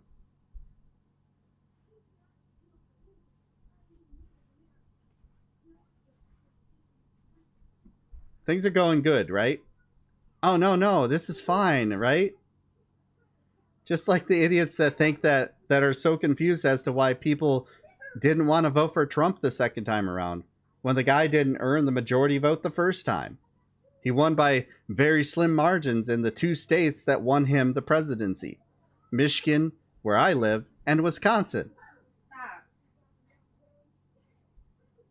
Stop. Like, wait a minute. You mean the guy who fucked up a pandemic when he could have literally just acted and united the country behind him? And would have won hands down if he had a proper response to COVID? That guy who just politicized a pandemic instead and caused the lives of 1 million people? That guy didn't win people over? Huh. I wonder why. The guy who, ran on fuck your feelings. The guy who ran on division in the first place. You're the enemy if you're against me. If you question me at all, you're the enemy. Anything that reports against me is fake news. That guy. The most divisive president in our history. Why is that that's the wrong... I messed up. I'll have to go back and change that. That was supposed to be for 2 subs, but hey, Clutch Cargo, thank you for the Prime sub. Anyways, you're going to be caught with your fucking pants down. The writing's on the wall, and you refuse to acknowledge it because you're believing everything your strongman is saying, and you're not looking at Come here. facts. You're not looking at history. Come You're not here. understanding how human beings work. Like, that idiot, I'm sure he took off, thinks that I don't understand how these businesses work. Come here. But I've watched and I've researched. I've watched it happen. I have been very fucking online for a very long time. This shit does not continue if you create more inconvenience than it's worth for people. When your site becomes an inconvenience, people go, fuck this, very quickly, and they leave. And I sit there and I watch, everything burn down.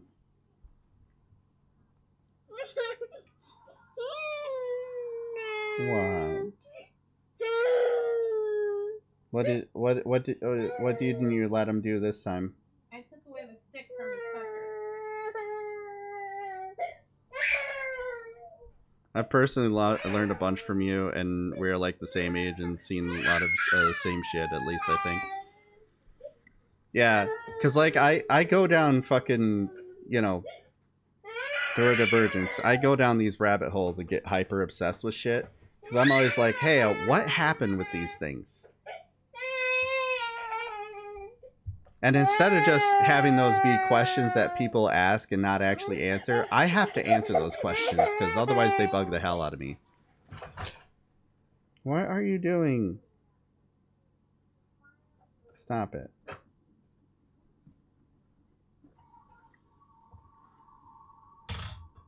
Anyways, he had this to say regarding Elon blocking him. So for all the replies I received that content moderation equals denial of freedom of speech, it doesn't. It literally doesn't. It just makes the platform more friendly to more people, which opens up more types of speech to be presented. It's just, you want only one type of speech to be protected, and you think it's not going to cause issues with people feeling safe to have, contrary statements. Makes them, feel like they're going to be, I don't know, attacked for saying things that are contrary to a popular narrative. especially if you're of a marginalized community that isn't properly represented. So they don't speak. They go off these sites and they say their shit elsewhere where they have less likelihood of being attacked. That's what happens time and time and time again. That's how a lot of black creators on this website get bumped off. They get tired of being attacked for their opinions, which normally the people who are attacking them would say would be against freedom of speech, but they have no problem doing things like, I don't know, mass reporting. The right loves to do their mass reporting and pretend like anything that those people had said was in any way against content moderation, which 9 times out of 10 it's not. All it does is clog up the moderation tools. All it does is clog up the moderation team. Stop that. No. I'm taking it away now. That's what you get. You shouldn't have thrown it. You're throwing a tantrum. Come here.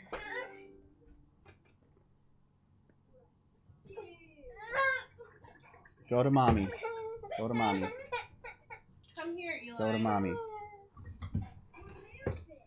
You hear mommy calling me? Come here. Go. I'm sorry for all the crying. He's very fussy today. Among the crimes that we have committed against that child is Glam stopped allowing him to drink all of her smoothie. And she took away a sticker, a sucker stick, because it was gone and he has a tendency of chewing it and trying to swallow it. You know, making sure that he doesn't kill himself, sort of stuff, and he's bad.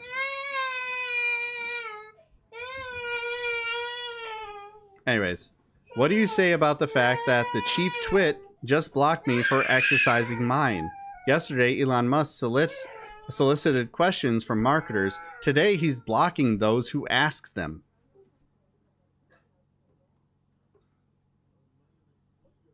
Yeah, constantly is. What say you? What say you? It's also funny that the last little bit of the moderation team that exists felt it necessary to fact check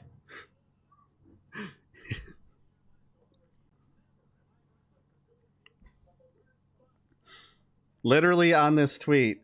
They added a fact check to it saying, reporting shows advertisers suspending or canceling ad buys over concerns with Twitter platform direction, especially as related to content moderation.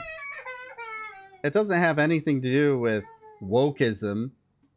It's not the wokes that are causing this. Advertisers are literally trying to appeal to the largest customer base, and Elon's like, no, only appeal to white men. Only appeal to cis white men. Because I feel like I'm somehow losing something in this culture war that has been created entirely by me. Entirely by people like me who are just afraid that people living their lives how they want to could affect me somehow. Meaning I would have to see them, or I'd have to be a generally good human being towards them. That's all this is. That's all this has been about. It's not a culture war. You're fighting time and human development. And I'm sad for you. If you think that you're doing something that's overly positive by fighting against trans rights, fighting against gay marriage, fighting against reproductive health care, I got news for you. These scenarios have played out before. Different people, and those people do not are not looked kindly upon in the future, for a reason. It's because you're monstrous human beings. And you don't like being called out for it. I want to be able to continue to discriminate against trans people. I want it to still be okay for me to use the trans panic defense to kill trans people. Like, something that can happen and still exists in the majority of the states in this country. The trans panic defense, look it up. You don't believe me. I like being able to do that. I like having being able to discriminate. Even though I say it's not discrimination, and I'll be like, what rights do trans people not have? And then when given a list, you're like, those aren't rights. It's not a right for you to not be discriminated against in housing or jobs. Like it's not in the fucking Civil Rights Act. Like it's not in the 13th Amendment. Like we haven't already played this out before.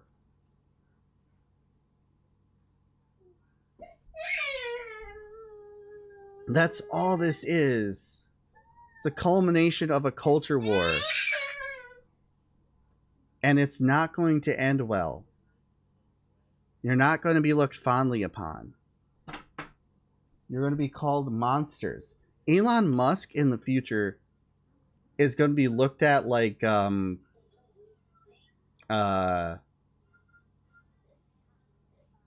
George Wallace.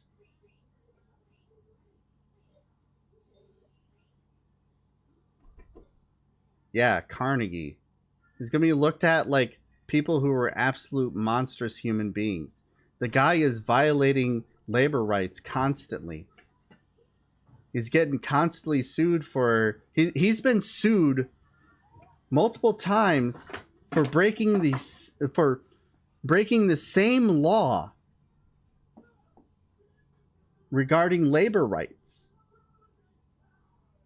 But oh yeah, he's a brilliant businessman.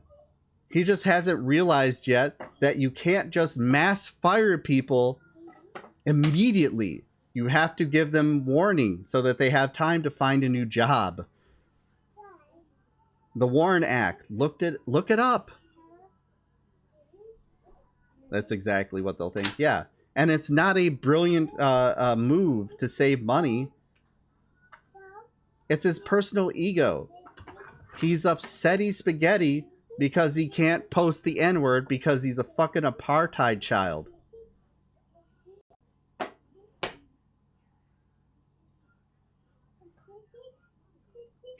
I mean, his Tesla factories have been sued multiple times for literal racism. Not even like you know, microaggressions, which do deserve their own lawsuit, but I know right-wingers pretend don't exist. Not even for that. Straight up calling these people the N-words and what was it they called they all put all the black employees together. Lady Dread, thank you for the follow. They put all the black employees together and they called it the fucking plantation.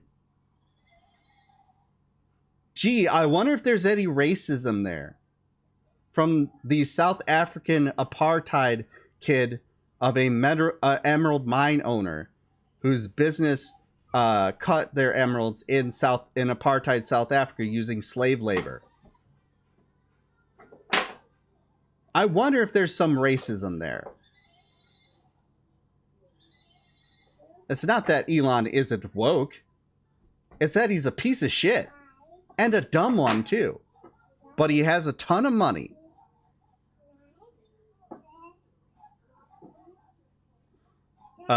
Teenage Elon Musk once casually sold his father's emeralds to Tiffany and Company while his dad was sleeping. Yeah, they stole them. They stole them, and his dad got mad at them, not because he stole the emeralds, but because they got absolutely fucked on the price. He's such a good businessman that he didn't even know the price of his own emeralds. He lost money on the deal. His dad was mad more about that. Like, seriously, if you don't believe me, I'm glad this article got posted. Because the takeaway from this story is not that they took the stuff and he was upset about it. It's this. Where is it?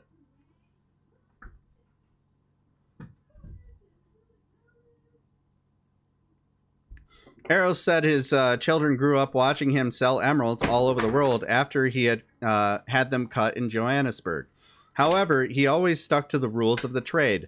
Contact the potential buyer, meet in a neutral public place for obvious reasons, and be subtle about exchanging money for gems. I was kind of weird. It was kind of weird for them walk into Tiffany's. He says they'd seen I was sleeping in one morning, and they said, "Oh, let's just go. Let's just try. Let's go."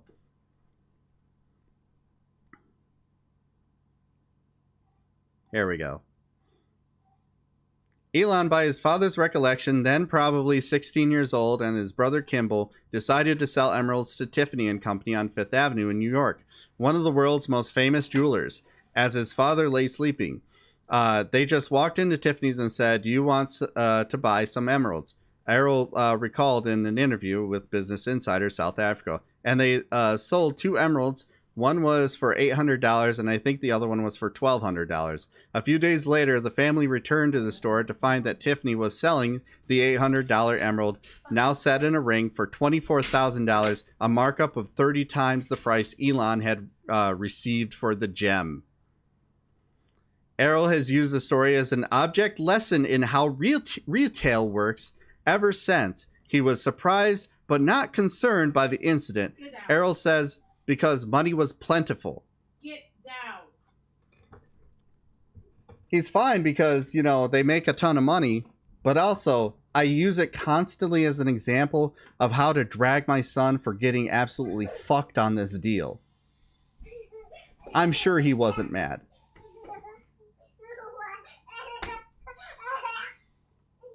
Hey, Draco, good to see you.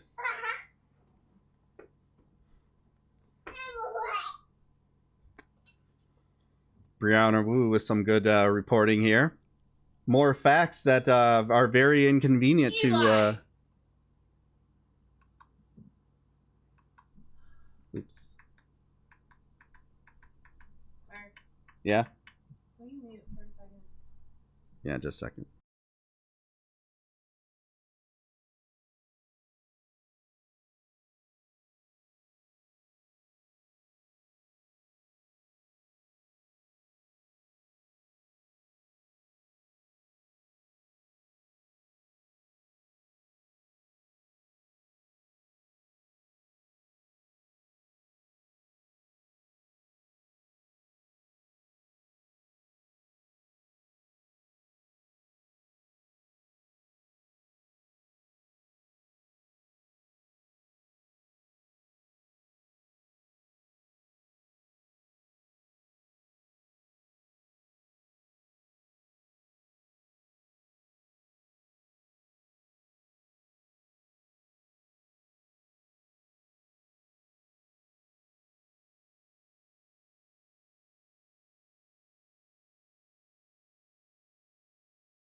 All right.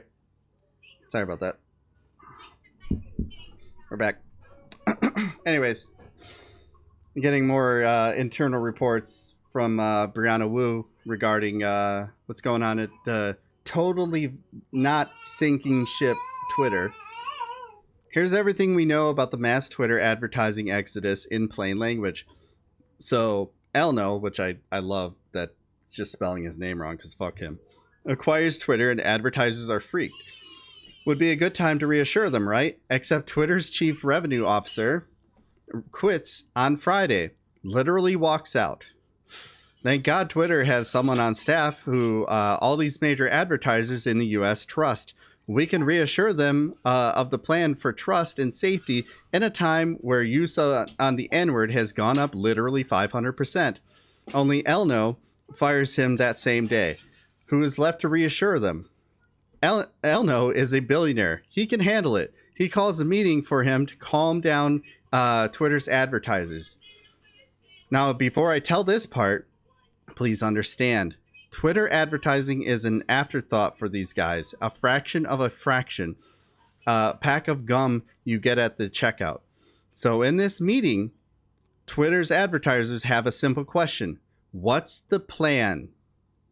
How is spending millions going to help our brands when we have every reason to expect hate speech to get worse?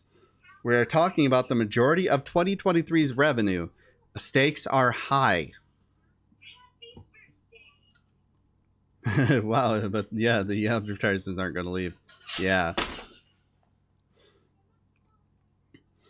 Someone competent would have come in with a plan. Hey, Shank, if you're still there, pay attention. That line right there. Someone competent would have had a plan. He doesn't have a plan. He's spitballing. Just like his texts prove, when he floated one idea and then talked himself out of it the next day, the crypto idea, because he found out that was stupid and no one would go along with it. Yeah. It's time to call the product manager. Yeah, seriously. Right, girl. It's good to see you. It's been a minute. Everyone should leave Twitter. Don't worry, everyone will be soon. If this shit continues, if he goes through with these plans, it is done. Like I said, I don't think it lasts to 2023. A month. I don't think it lasts a month. He either sells it or it absolutely gets fucking wrecked. Because he's an idiot. Elon doesn't know what he's doing. Elon did not. He did the same thing he's done his whole career at Tesla. He bullshitted. He increased their fears. The meeting went so badly, some brands literally canceled all advertising during it. Nothing like creating market competence by, destroying it. By being an absolute idiot and be like, no.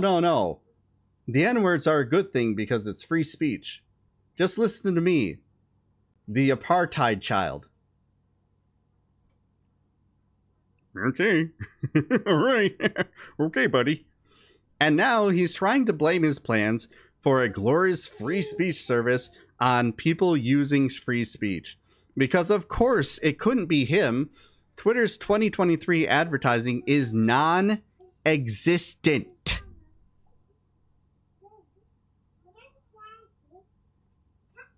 You listening?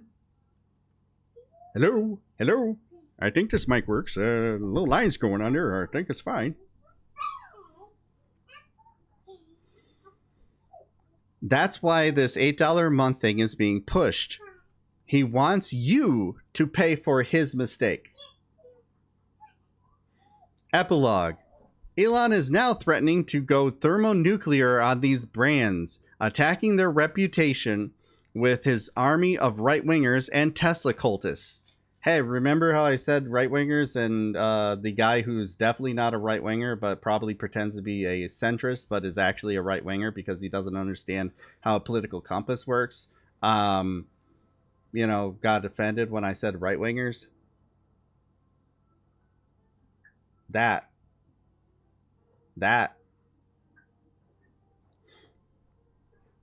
This is all self-inflicted. He simply doesn't have the maturity or discipline to keep Twitter sustainable as a business.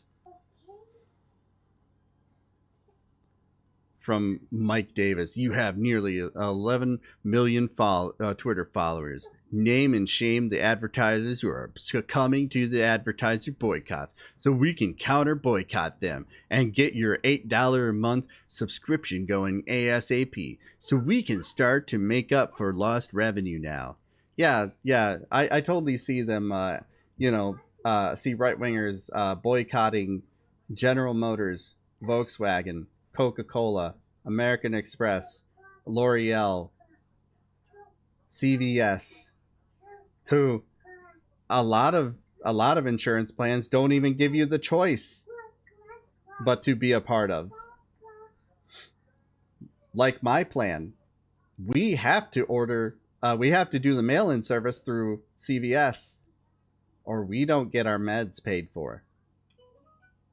Just the stuff that we can get 90-day supplies for, not my Adderall, because like that'd be ridiculous. The richest person on the planet will always be a conservative. Yep, he's probably already dreaming up a way to blame this failure of his on the woke mob. Yeah, it's never his fault, is it? When everything goes bad. It wasn't his fault when he lied to investors. It wasn't his fault when all those solar panels caught that whole ass fucking neighborhood on fire because all the people who actually knew how those things work told him, hey, these things have a tendency of overheating and causing fires. It wasn't his fault when he pushed that out. It's not his fault that Teslas are poorly manufactured and show up with very obvious and very like avoidable fucking manufacturing defects to where they often have to be sent back and usually get returned still broken. Things like, I don't know, paneling not being properly fastened to the body, trunks not closing all the way, or leaking water into them when it rains. You know, things that everyday people are going to notice and be upset by. It's not his fault when that happens, when he's like, you know, oh, all my people, we're going to cut down the amount of workers that we have so that we have basically a skeleton fucking crew who's overworked as shit. We're going to skirt the labor laws continuously and then tell them that they have only this limited amount of time that they couldn't possibly meet to get out this many cars. No. It's not his fault that all of those ideas were the only ideas that came from him. Not the stuff in the cars, not the stuff in the products, but the stuff that all of the people who actually build those things are like, don't do this. It's going to lead to a shitty product and people will get harmed by it.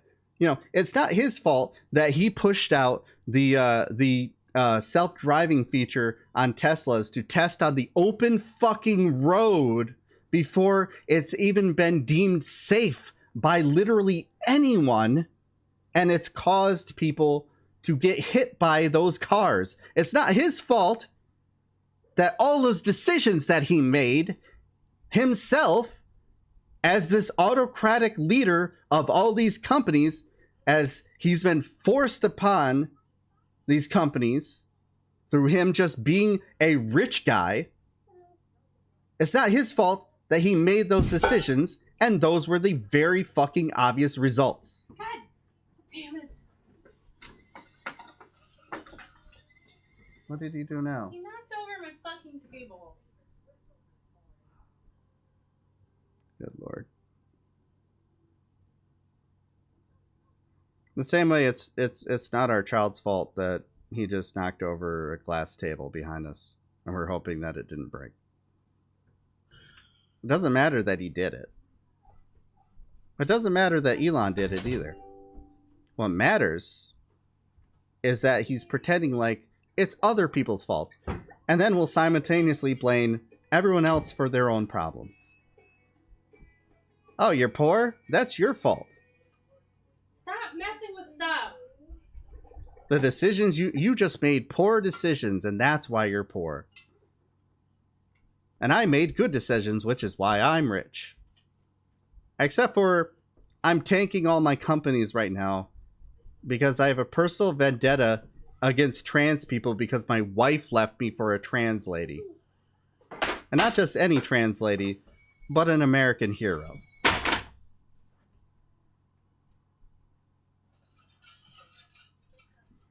Hey, Gaming Gratty, good to see you. Feel like I don't even want to look at you right now. Get away from me. Move. The party of personal responsibilities. Yep. Move. They do not take any responsibility for the results of the decisions they make.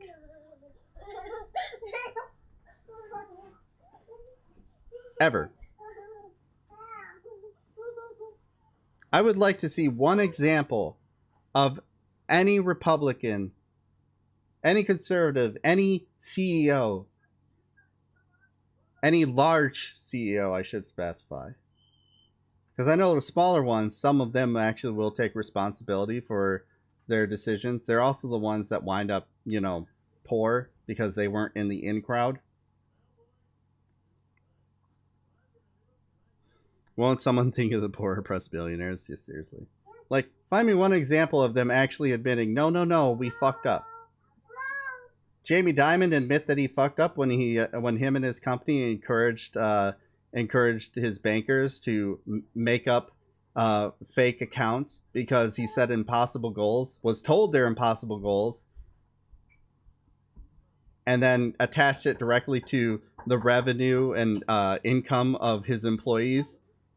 When he was told multiple times, hey, don't do this, this is really fucking stupid and it's going to lead to people creating fraud, and that can work out badly for the company. Did he ever take responsibility for that, or did he pretend like, oh, these were just isolated instances and my decisions did not lead to any of this? Oh, right. He did the latter. Because they never take responsibility for what they say and what they do. That's how you get sycophants like Shank in here pretending like Elon's just this brilliant dude. No, this will work out. People will stay. They have no reason to stay. There's other alternatives that don't pull this bullshit on them.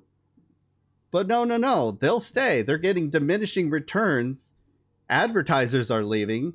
The only people staying are people who think that free speech equals the N-word with no repercussions, no consequences to the things they say and do.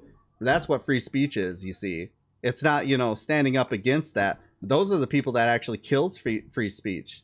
Because anytime someone has protested against something that has actually harmed people, that's going against free speech, you see.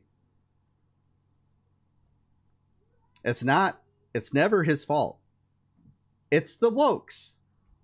It's the people who, I don't know, could be his customer base. The people who could be his increasing customer base that he didn't want to appeal to.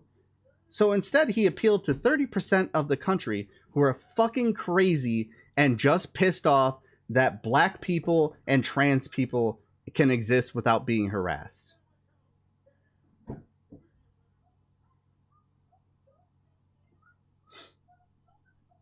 That's it. That's how you get these cult people. You get these strongman leaders that portray themselves as successful in spite of all the evidence. I'm a self-made billionaire. All I did was get a nice $1 million loan from my dad, and I inherited a company and all of his wealth upon when he died. Don't look into those business practices, by the way.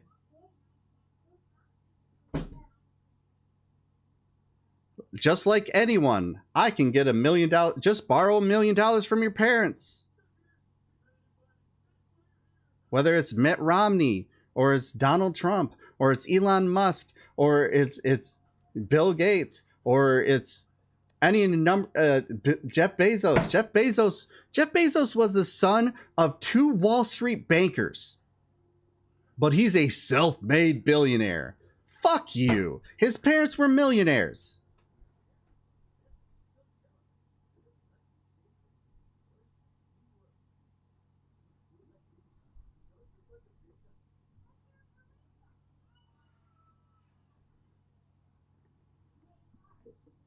The only way anyone can be a billionaire is by exploiting people in privilege. Yeah.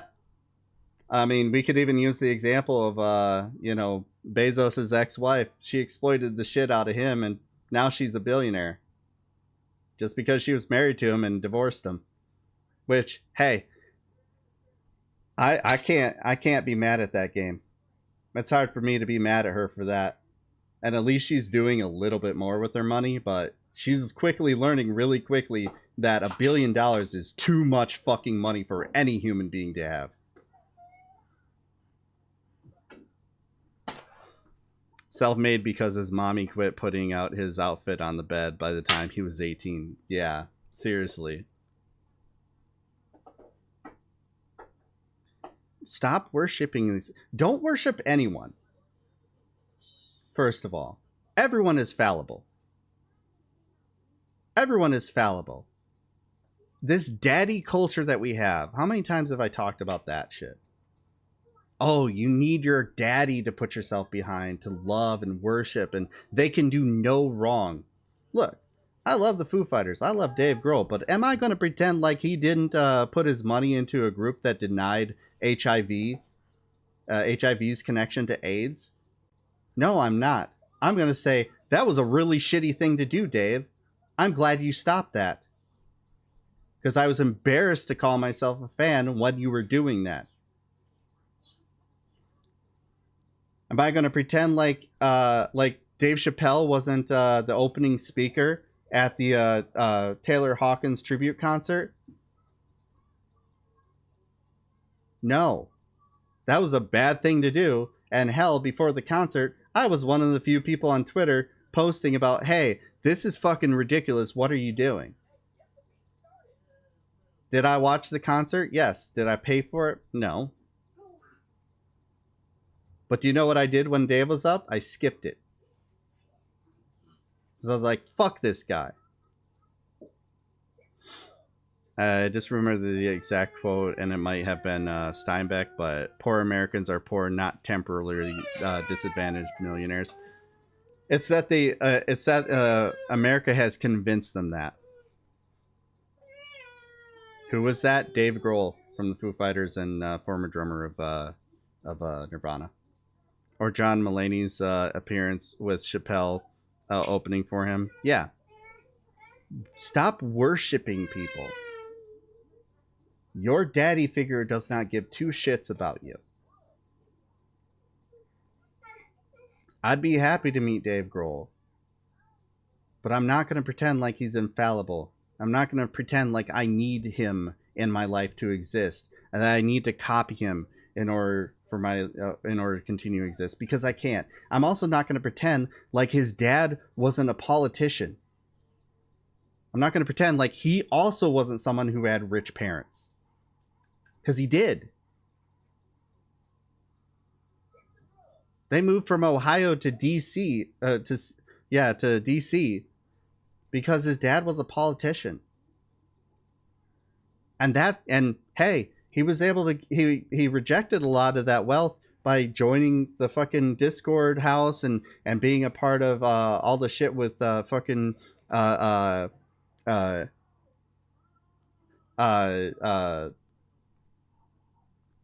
shit, trying to remember his name. Ian MacKay, I think it was. You know, he did that, and he did the work. And he slept in shitty hotel rooms, and he was poor for a little bit, living in the same house with the same shitty fucking broken down house with Kurt Cobain when he joined Nirvana. He did some time, but I'm not going to pretend like he didn't have it cushy growing up. I'm not going to pretend like these people didn't, you know, have advantages that other people didn't. Because that would be fucking stupid. Any hero that you have, you're going to find some bad shit out about. Accept it now. All your faves are problematic in some way. You're going to find out. There's something about them that is going to fucking suck shit.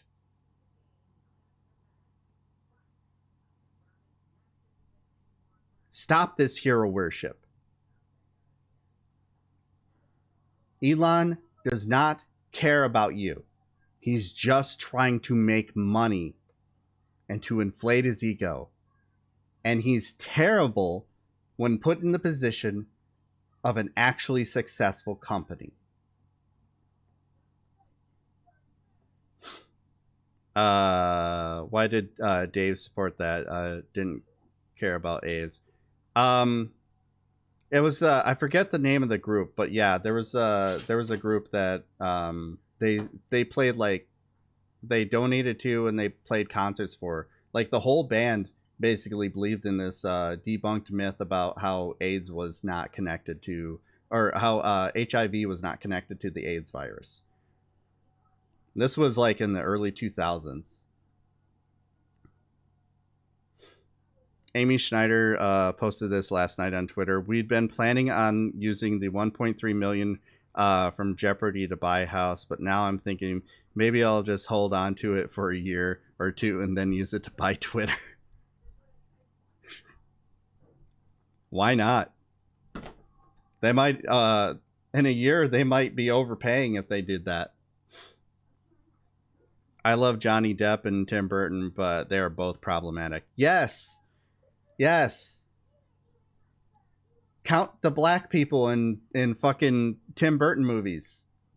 You can't. Because there aren't any. And Johnny Depp, man, I saw so many people caping for Johnny Depp. And I'm sitting there like, what the fuck are you doing? Look, I'm not on Amber Heard's side either. Because my view is, hey, both of them were abusive to each other. It was a toxic relationship. Both of them sucked. Neither was lying about the other's abuse. They both were shitty people. Johnny Depp has a history of abusing his partners. Johnny Depp has a history of racism. Open racism. Johnny Depp, not a good guy. But fuck me. I'll be there for whatever, you know, if fucking The Corpse Bride 2 becomes a thing, I'll be there. Fucking Tonto, what the fuck? Not even just that. I've gone over it on stream, but there somebody compiled a list of all the terrible shit that Johnny Depp has done on Twitter. Luckily, it's probably not going to exist any longer. Lucky for Johnny, I guess. Not only does Elon not care about you, he thinks you're a chump. Yep. He had no problem tanking Dogecoin. Wanna know why? Because he'd already sold his. The man is the king of pump and dump schemes, and the thing about a pump and dump scheme is you have to already have money in order to do it. You have to already have influence in order to do it. Looking at you, train wrecks. Or who the fuck is those fucking brothers? Those shitty brothers that are pushing crypto and conspiracy theories.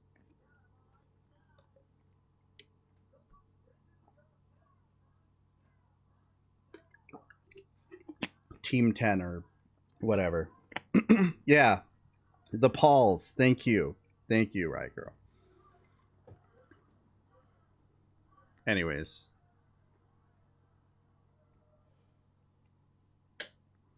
This has been the right-wing response. Not just the idiots like Shank, but an idiot like Kevin Sorbo. I've noticed a lot of people don't seem to understand how free speech works. Yeah, one of them is named Kevin Sorbo. It's right-wingers. The irony of him tweeting this out.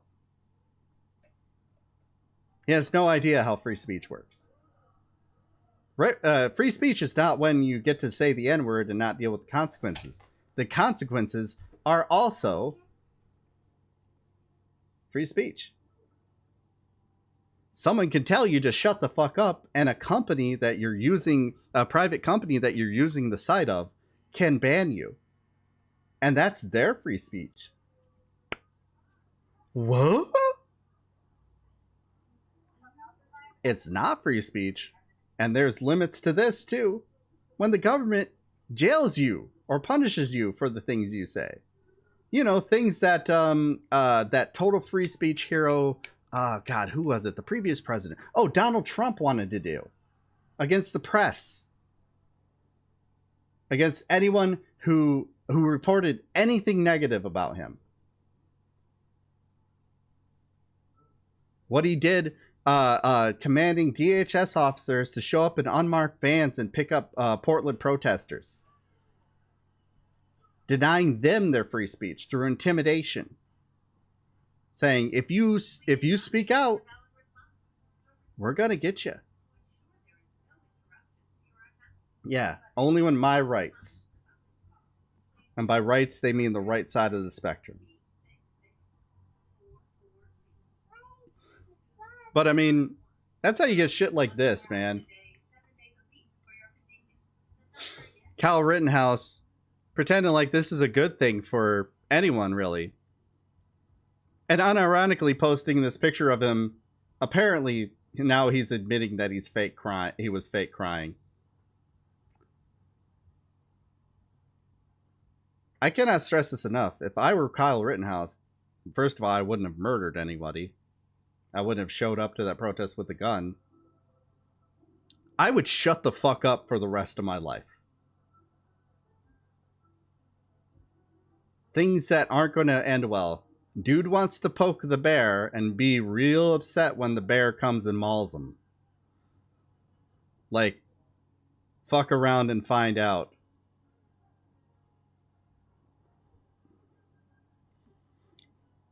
But he has this smart thing to say. 3,700 Twitter employees in the entire Democrat Party right now.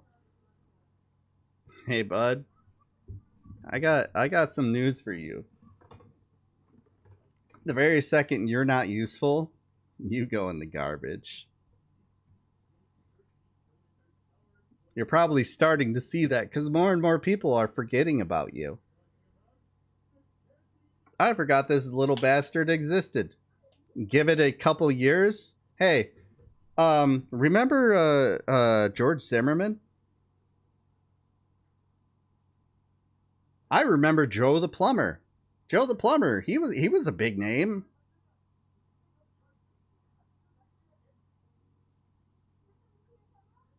Michelle Bachmann. Michelle Bachmann's still somebody, right? Like we see all the time. Oh wait. Well, Rick Santorum, oh wait. He's barely exists. Pat Buchanan. Any of these people who were flash in the pan right-wing operators who existed for the time. They're backed by billionaires and the billionaire dies, or they stop funding them because they're no longer popular. They can no longer exist to get more and more engagement, which gets them more and more money. Or they just disappear. The very second any one of these former right-wingers turns to the left when they realize all they've been saying is bullshit, that funding dries up. But remember, the left is exactly the same as the far right, because we totally have billionaires funding us, except we don't.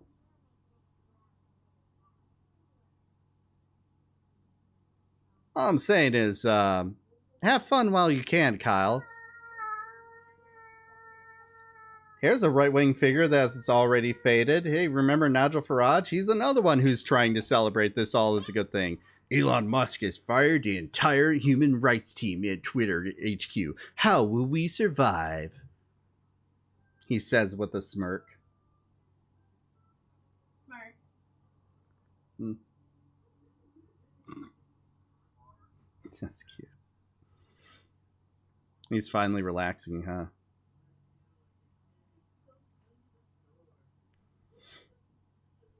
It's a good time to read this, by the way. Talking about like actual facts regarding how the right wing does things. I saw this thing earlier, and I wish I would have remembered to grab it, but like there was this this person posting on Twitter, like, you know, you guys say that you're about breaking up fake news, but you don't do anything when a major reporter reports that the most crime-ridden places in the country are right-wing states.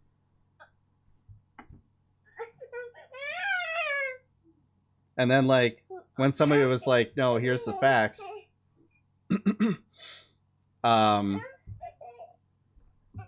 somebody responded to them, "Well, of course there's less crime in Democratic areas because they made crime legal." What are you doing? Endless excuses upon endless excuses.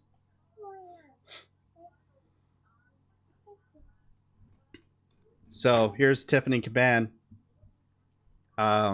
Did she get elected? I can't remember.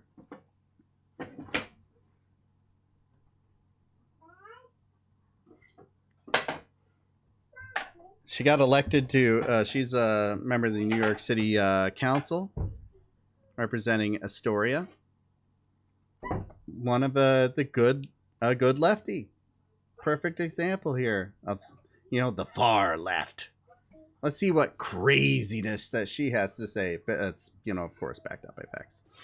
The right wing loves moralizing about victims of crime, but they actually couldn't care less about whether they live or die. How do I know? You shouldn't have dived into the thing. All they did was say, hey, you need to move.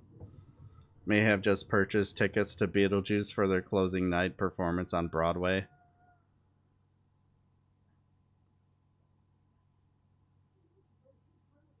Have fun, I guess. I don't know. I'm not a musical person, so I don't know. Might be good.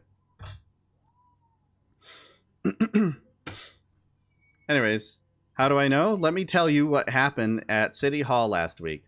The City Council passed a bill I introduced to create a fund to meet the urgent needs of survivors of domestic and intimate partner and gender-based violence. As far as I know, it's the first of its kind in the country. The bill grew directly out of the testimony dozens of courageous survivors submitted to my committee about exactly what the city needs to do to support those who have suffered violence and abuse. This bill will save lives, simple as that. My Republican colleagues, the ones who gleefully exploit survivors' pain when they take to Twitter and appear on Fox News to lie about me and encourage a massive torrent of violent harassment against my office and team, they voted no on the legislation. The New York Post, which is delighted to prey on the stories of survivors for violence to whip up deranged death threats against me and pad the profits of billionaire extremist Rupert Murdoch, didn't see fit to cover the legislation. They don't give a damn, and for them, survivors aren't real people. They're just an excuse for them to demagogue, to ramp up policing and incarceration, to increase black and brown suffering and death. Last week, the right wing showed its true colors. Next time one of them gets up to roar about how outraged they are on behalf of the poor victims of violence, we'll know for sure that they are lying through their teeth. Me, I'm going to keep fighting for real safety. And let's be honest here. She's some of her language is pandering to liberals. It's purposeful, because I guarantee you, she, as a leftist, already knew that this is what they were doing, because we all know that's what they're doing. It's obvious. They don't actually give a shit. They don't give a fuck about crime. Are you kidding me? They give a fuck about crime. Theft. Oh, look at all this theft that's going on and closing down all these Walgreens and Rite Aids. They don't actually give a shit about that. Because what's the largest generator of theft in this country? Wage theft. You don't give two shits about that. You don't care about how employers are screwing over their employees and making money off of exploiting the shit out of them and finding different ways to rob them of their money. No. You don't care about that. Don't care about white collar crime at all. You don't care about bank fraud. You don't care about any of this shit that has actually been the largest contributor to people winding up poor and not able to purchase homes. You don't care. No. They only care about the crimes that are done by poor black people. And are usually crimes that are caused by their poverty. Why were they stealing this food and these toothbrushes and everything? They shouldn't have done that. Probably because they couldn't afford it. And they still needed it. And you telling them to go without is horseshit. No.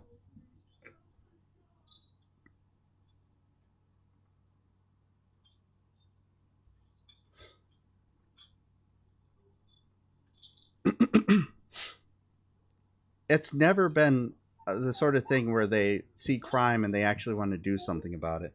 Otherwise, they would pay attention to the facts about crime. Hey, something that actually helps decrease the amount of crime in this country, make things better for people. Make it so that they can survive. And that's antithetical to their beliefs. Their main goals, make rich people the richest they could possibly be. God damn the consequences. Wash, rinse, repeat. That's why there's no policy ever coming out of the right. There's no real policy on the economy. What's their plan? What's their plan to fight inflation? Lower taxes. What's a big contributor to the amount of inequality, wealth inequality in this country? Oh yeah, lowering taxes on rich people. We don't ever see those savings. But rich people, you better believe it. In fact, they make money off of it.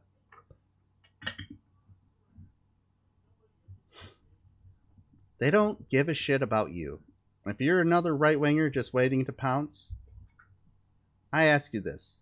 What is the actual actionable plan that the right has come up with for anything that isn't attached to a culture war?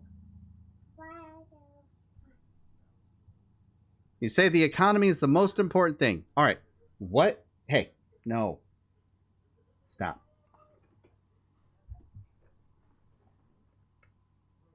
Go.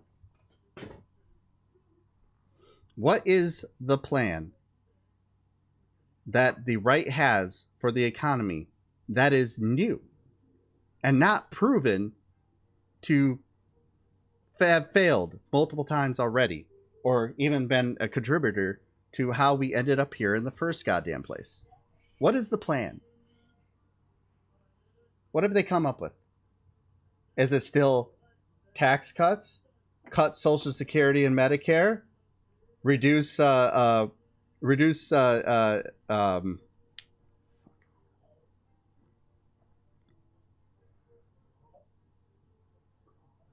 God, I hate it when I can't remember words. Stupid ADHD.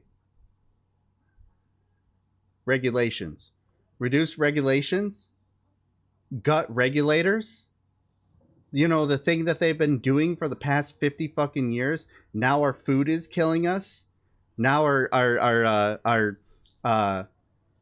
there's 2 generations now that will never be able to own a home. Drowning in debt.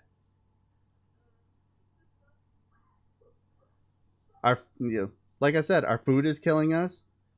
our lifespan has decreased in the United States for the first time in 50 years, where it was already increasing at a slower rate than any other NOIA country in the world.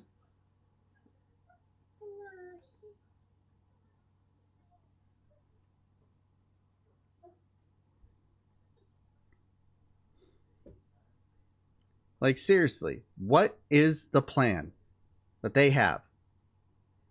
Water around the country is fucked. New housing that, if it gets built at all, is built like shit. They voted against infrastructure. A lot of the Trump ones did.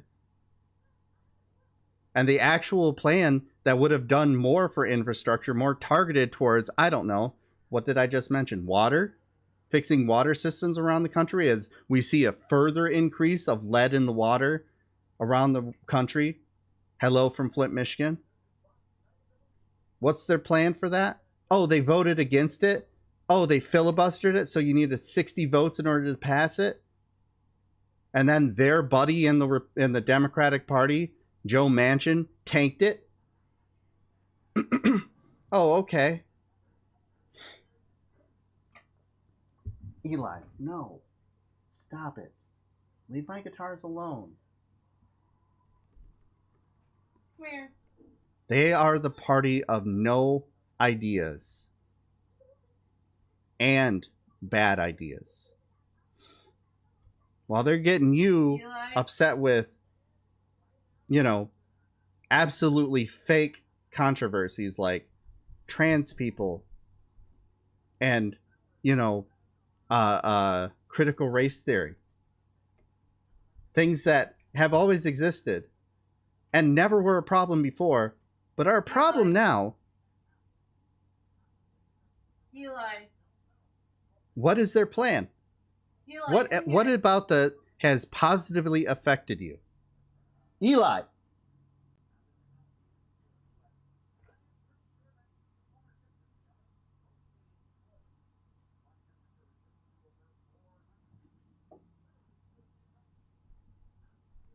They don't have one.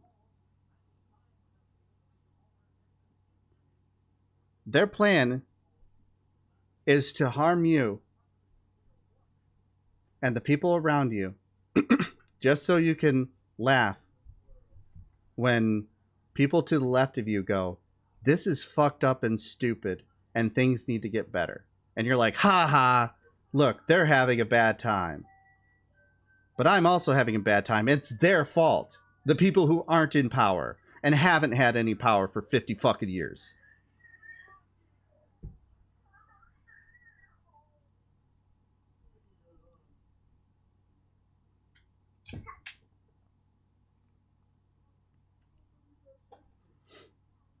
Anyways, why do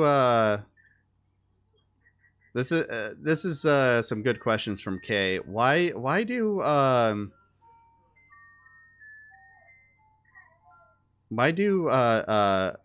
Democratic fundraising emails look like this shit?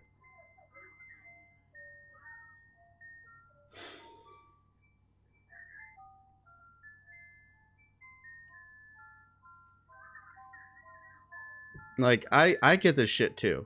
I get this shit all the time, and it's so annoying because it sounds so urgent and so weird and doesn't actually appeal to anything. Like, don't get me wrong, it's not like the Democrats are running anything except for not being Trump and being against Trump Republicans. I get that. But there's a number of them that actually recognize that we need to actually sell something to people in order for them to show up and want to vote. Fuck me, right? Good news on the flu this year? I hope you're not being sarcastic. U.S. is officially in a flu epidemic. Federal health officials say they're preparing to deploy troops and ventilators if necessary.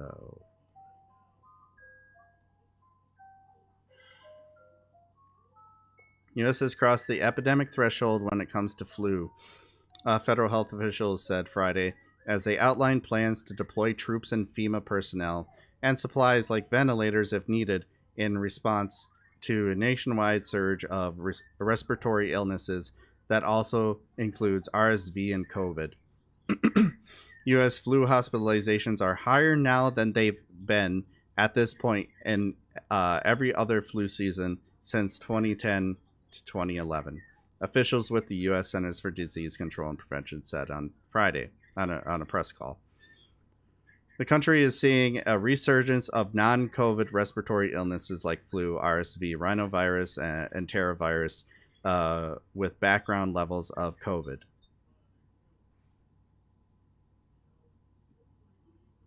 You hear that, love? Mm-hmm.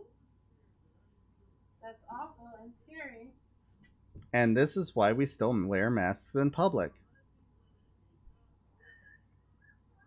Not doing it because I'm paranoid. I mean, I am. Fully admit that. But I have good reason to be. I don't have the greatest immune system.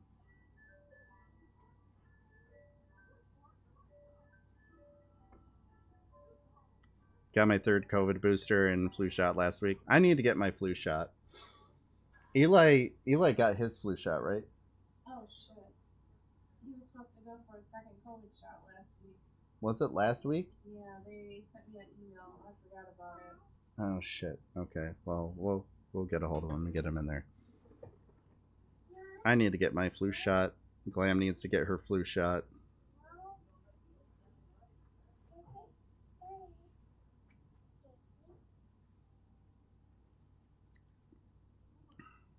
Good times. It's everything's going good.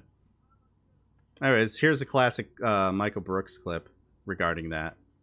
You're signing an email in the name of a national leader, and they're just sort of like, I can't sleep at night. Hey, Michael, special message from Barack Obama. I'm having a motherfucking nervous breakdown. Can you spare $2 or they're going to swap us with ads? It's like, I don't know. I thought you were hanging out with Richard Branson. You looked fine to me. It just doesn't inspire a lot of confidence when it's like the Speaker of the House is like, I'm thinking about killing myself.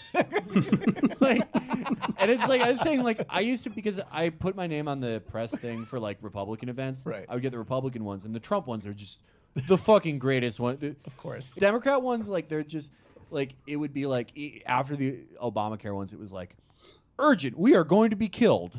It's like, dear Michael, we just had an amazing legislative victory, but now I fear the forces of darkness are closing in on us. Can you spare us $3 to put up a new ad on CNN so we can bilk you for more money in the future? Like, what is the psychological effect of the leaders of the party being like, I'm fucked. Please help me. Right.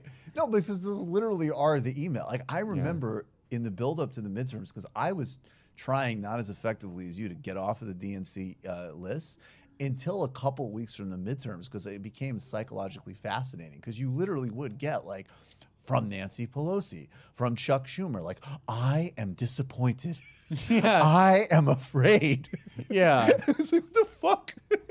It's like, yeah. Oh Great my job. God, dude, look at this. Oh my God. I just had to log into my email to find some of the ones because I started reporting them as spam. I got so tired of it. I got so goddamn tired of those emails. Like, I missed one. Adam Schiff. Fed up. It's only getting hotter and more dangerous. Like, what the fuck is this defeatist attitude? Let me see if I can find some more.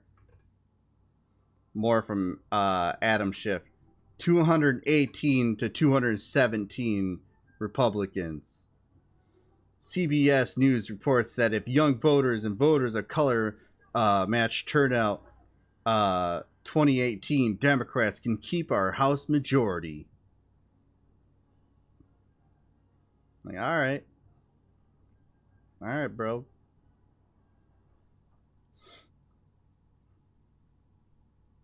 Let me see if I can find another one.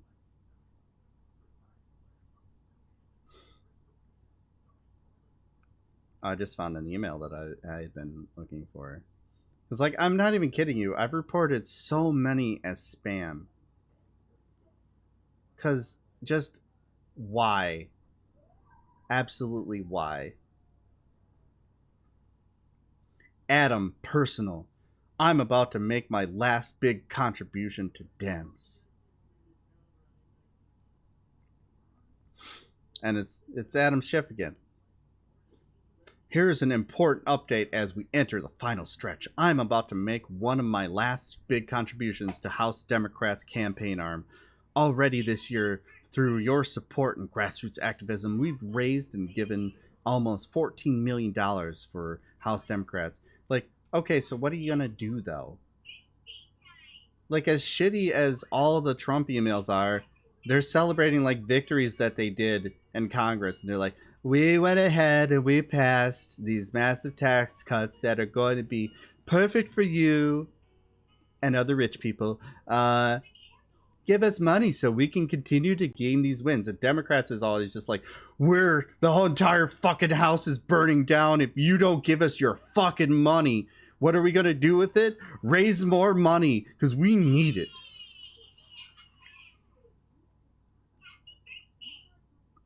Yeah, it's literally just Adam Schiff at this point. Let me check my spam folder because that's where some really entertaining ones are going to be, I know. Robert Reich.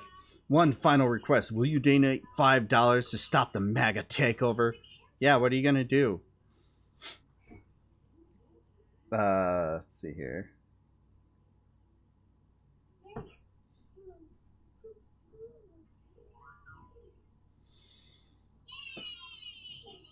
Beta for Texas. Today, launching our Every Last Voter Fund.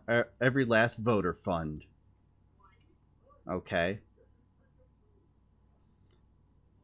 Dana Nestle's wife. Checking in. Dana Nestle, the people's lawyer. Hi, it's Alana.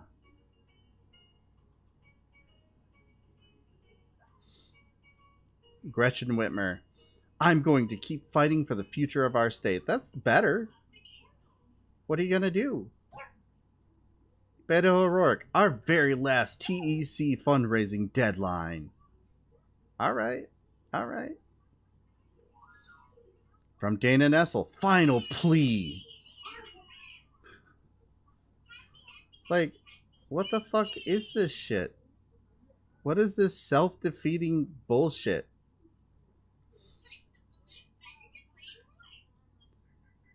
The real funny ones. Okay. The real funny ones. I don't know if anybody's been getting the text messages. Let's see here.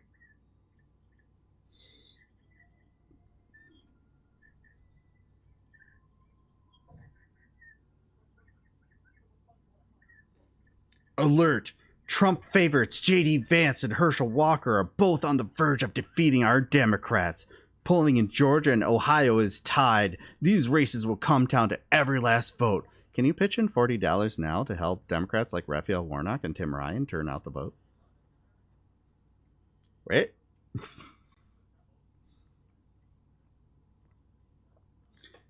Tim Ryan in Ohio, Mandela Barnes in Wisconsin, Sherry Beasley in North Carolina. When the race to expand in all capitals, our Senate majority gets this tight, we've got to dig deep in all caps to boost our Democrats across the finish line. Can you pitch in $40? Like, these things are just ridiculous. I'm trying to find the ones like that are like, hi Mark, this is Nancy Pelosi.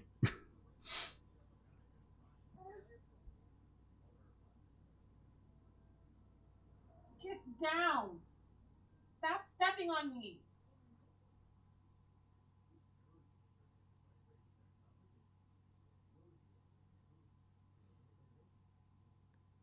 President Obama is coming to Detroit, Mark. Karen with the Democrats again, Saturday, October 29th. Like, okay, yeah, I can't fucking drive to Detroit.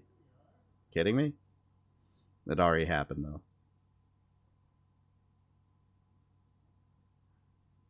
A lot of polls. People hitting me up for polls.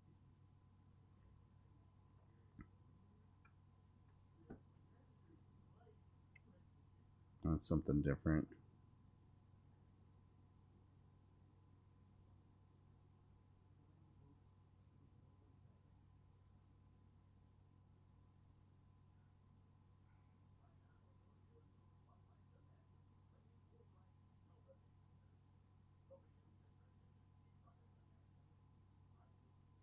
That's not it. That's something different. I get a lot of advertisers. I fucking hate that I get so much of this shit.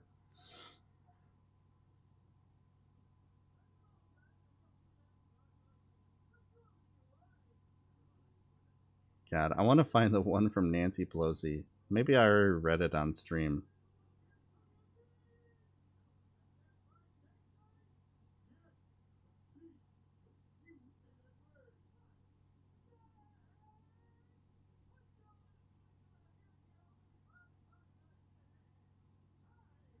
This is taking too long. I thought I'd find him a lot quicker.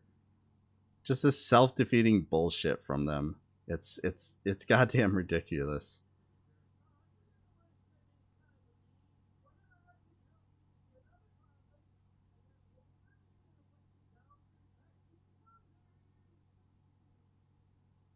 Yeah.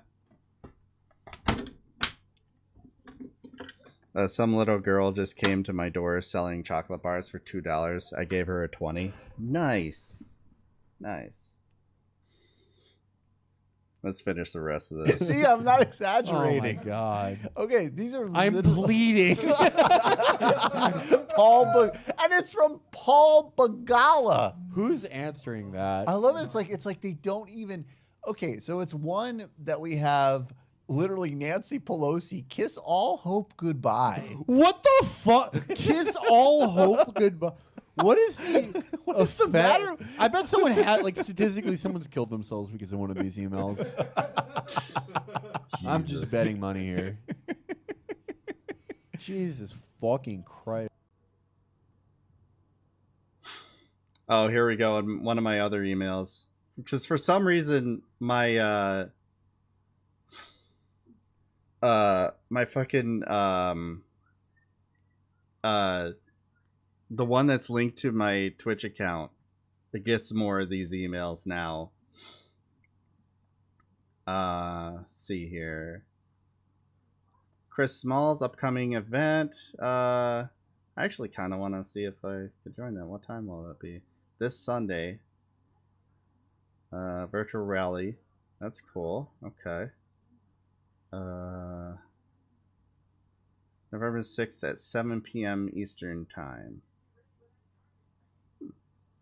That'd be cool to check out. Where's the one that I just saw?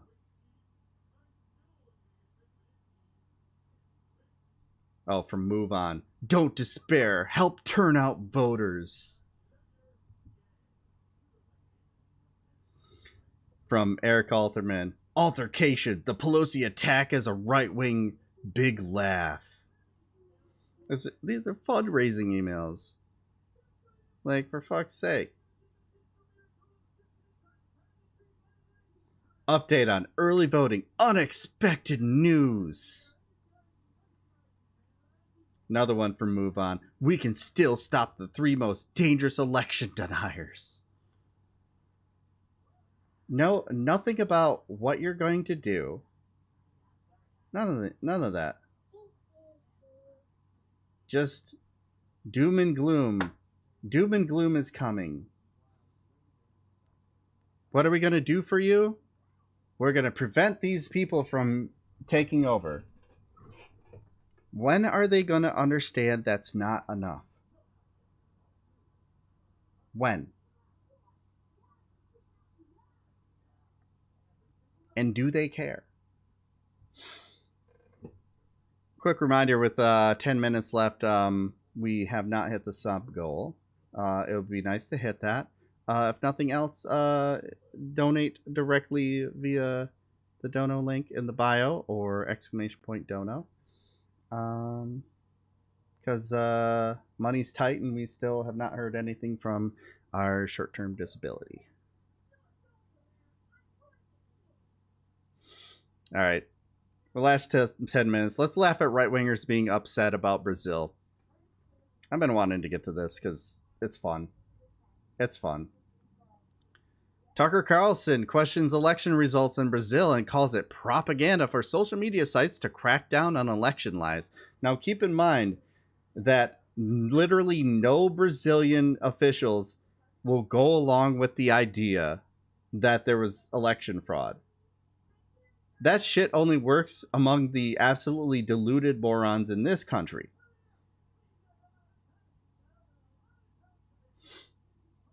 Please tell me. Oh my god, just now. I just got a text from Frontline Democrats. We've got 5 amazing future senators, all with recent polling showing them tied for winning, and all 5 seats would flip from red to blue. Lord Fright has gifted a tier 1 sub to Riot Krakali. They have given 376 gift subs in the channel. Lord, thank you for gifting a sub to Riot Girl. Excuse me. If we elect all 5 of these future senators, we defeat Mitch McConnell for good and secure the Senate for good. For good, she says. For good. Frontline Democrats everywhere are counting on grassroots support from voters like you, in all caps. Can you donate $40 and help us stop the GOP?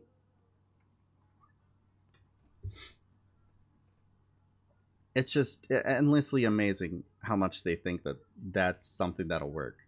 I literally got that just a second. What are you going to do? If I vote you in, what are you going to do? Democrats are so afraid to talk about policy and wins that they have.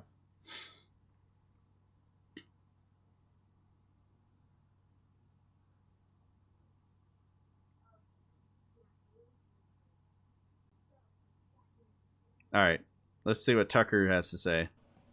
So Brazil just held its presidential election. The runoff was Sunday. According to official figures, the incumbent president, Jair Bolsonaro, was narrowly defeated by his far-left convicted criminal opponent, Lula.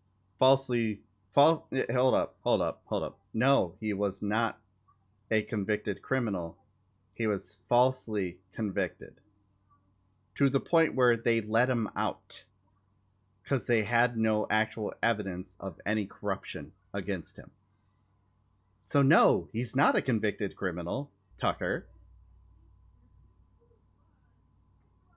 Not to mention, I love the little thing he adds in there where he emphasizes the official government count.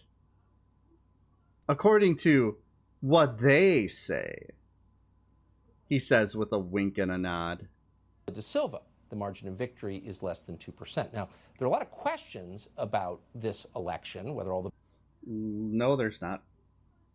In fact, if anyone was doing anything to manipulate the vote in Brazil, it was Bolsonaro, who literally had police stationed at polling places and roughing up people to discourage them from voting. They're all just trying to protect the authoritarian daddies, aren't they? ballots were counted, for example, and Bolsonaro has not conceded. Someone who is a But criminal who's questioning the slated to win an election election, not results in Yahoo. Brazil Yeah, true. is no longer allowed there. Unfortunately. Or even here. YouTube has just announced it will censor any posts that raise doubts about the vote total. In a statement, YouTube told us they have, quote, expanded our existing election integrity policy to prohibit content advancing false claims that widespread fraud, errors, or glitches occurred in the 2022 Brazil presidential election. Well, wait a second. The election is still ongoing. The incumbent has not conceded.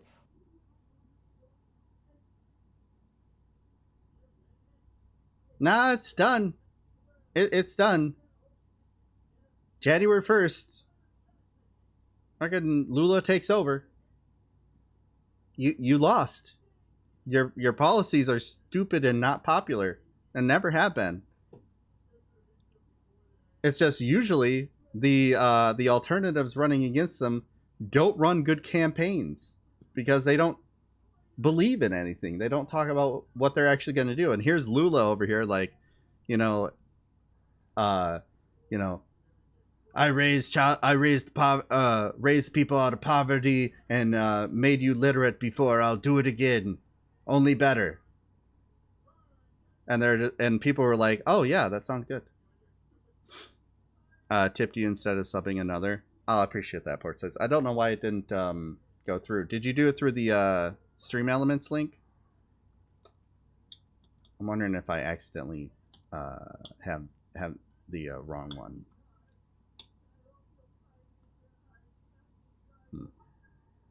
And did you send it through PayPal?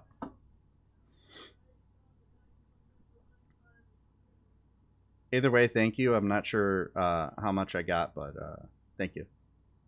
How do you know the claims are, quote, false?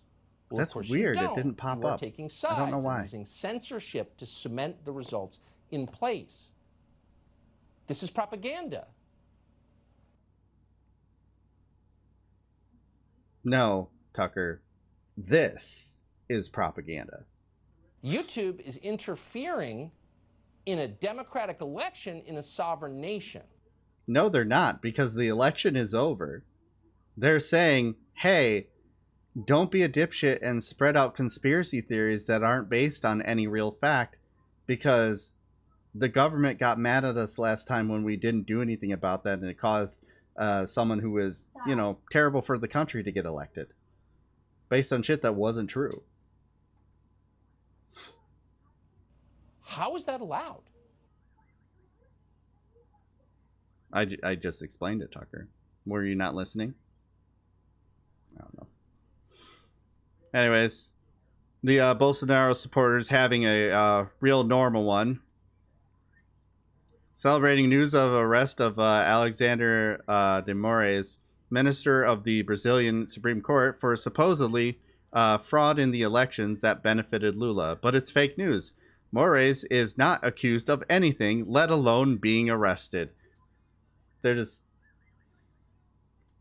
This is like the QAnoners. The QAnoners. Hillary Clinton secretly arrested, you guys. Yeah, she's actually in prison. That's why you don't see her as much.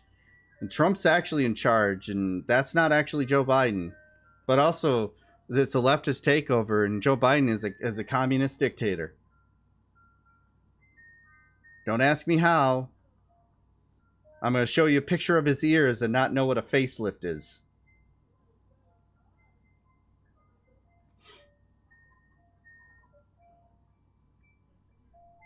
They're just so sad. I wish I had it pulled up. I must have accidentally closed out of it. But there's also a video of them all doing the good old Hitler salute. The Roman salute, as it were. In support of Bolsonaro. But remember, they're not Nazis. They're not fascists. Nah. But we're just being alarmist here. We don't understand Brazil. Said the said the fascist who later said that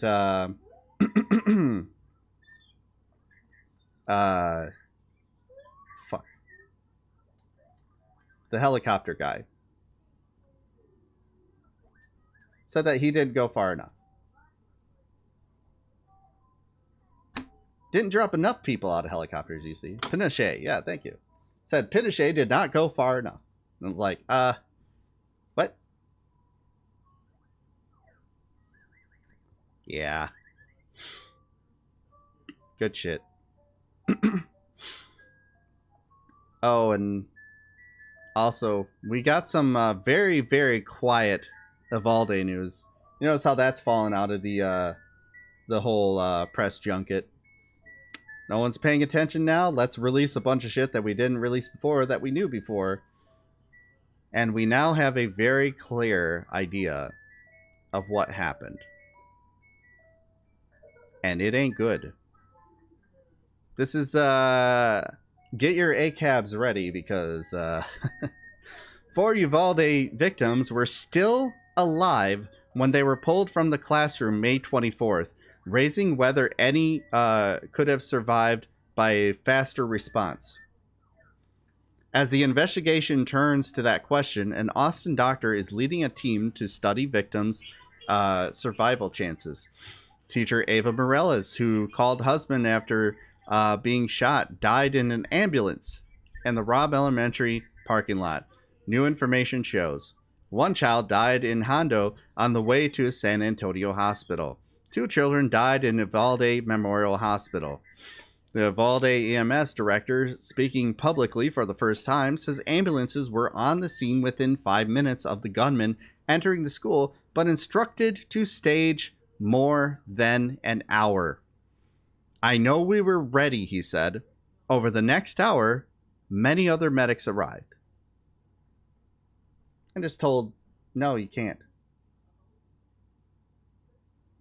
Not yet.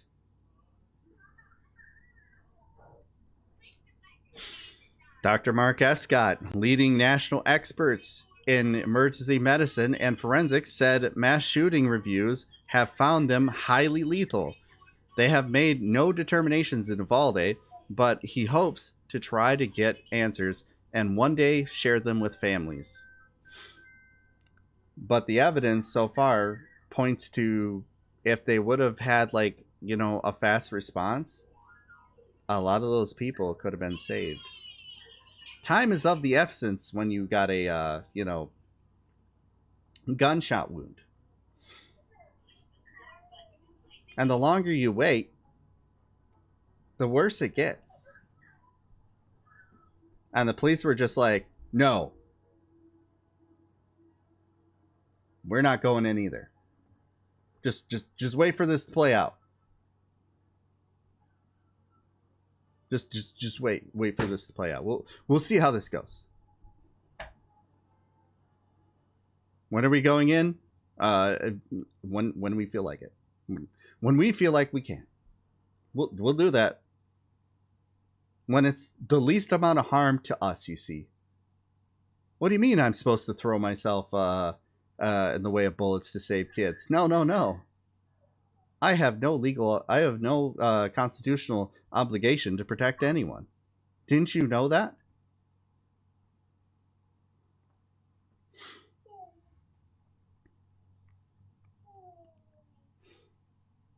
I've been wanting to get to that for a minute. I can't stress this enough.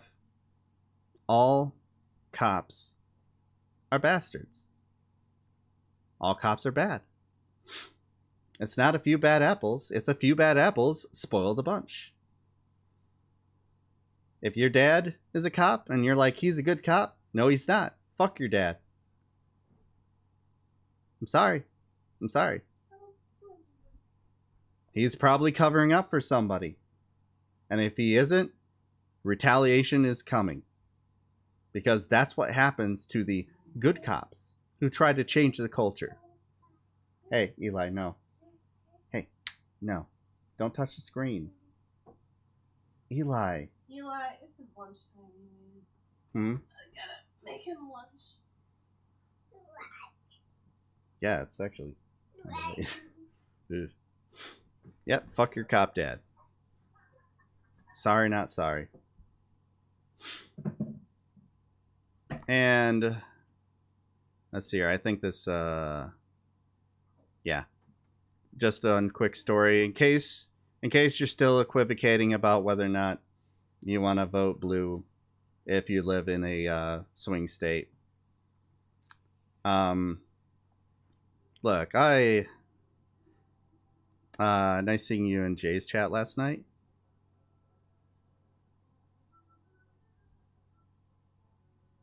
Jay, remind me.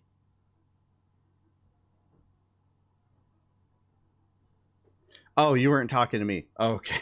Sorry. Easily confused person is easily confused. Sorry in my best. Sorry. Oh, so sorry there. Oh, you can tell I live close to Canada. Ah, geez. Sorry, dude. Ah, golly gee, I tell ya. I apologize. Thanks, Lady Dread. I appreciate that. I'm glad you like it. So yeah.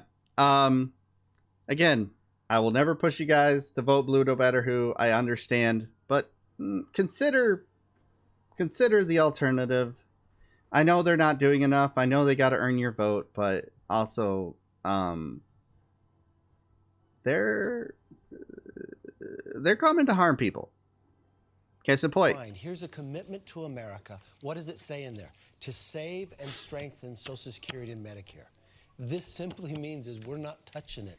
And this is the president deflecting. Why didn't he bring up inflation, the #1 issue of people looking at every day? Or crime, which you're finding a race for governor in New York, the #1 issue. Or fentanyl, that's going to kill 300 Americans a day. He could find, here's a...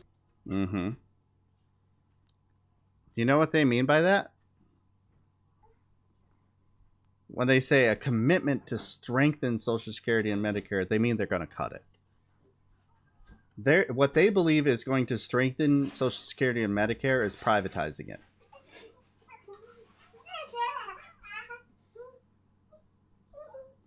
That's that. And I completely understand people kind of worrying about, you know, oh, why do I have to worry about that? It's not like I'm ever going to retire. It's not like I'm ever going to see Social Security. There's a lot of misinformation about what's happening with Social Security and Medicare, so allow me to go ahead and debunk it for you. Yes, once it hits, I believe, 2035, the current, if nothing changes now, meaning there's no increase in the workforce paying into it, there's no cap raising that could make up for the funding errors, the funding problems of Medicare and Social Security. You know, if there's no changes at all, things exist now, nothing increases. Social Security will pay out 87% of what it currently pays out, and that's with us doing nothing and changing nothing. But that isn't how a population works, is it? We could have a hot point. We could have a big union drive that strengthens labor, raises wages, and guess what? Those raised wages go into funding more for Social Security. Or we could just eliminate the need for that in the first place and raise the cap. Raise the wealth cap on the people who pay into Social Security so that they're paying more. And then all of a sudden, all those worries about whether or not it will be there when you are retirement age, they just kind of magically go away. And you recognize that Republicans have been full of shit for decades. They just want to gut it because it helps poor people. We talked about this earlier. Their main goal is helping rich people and hurting poor people. The rest of you can get fucked. All of us, they don't care. Here's a culture war to care about, to distract you from the fact that we're fucking robbing you. Cool, great, grand. I love it. You've done nothing. You've said nothing. You've helped no one. But you got me real fucking pissed off at trans people. And that's changed my life for the better by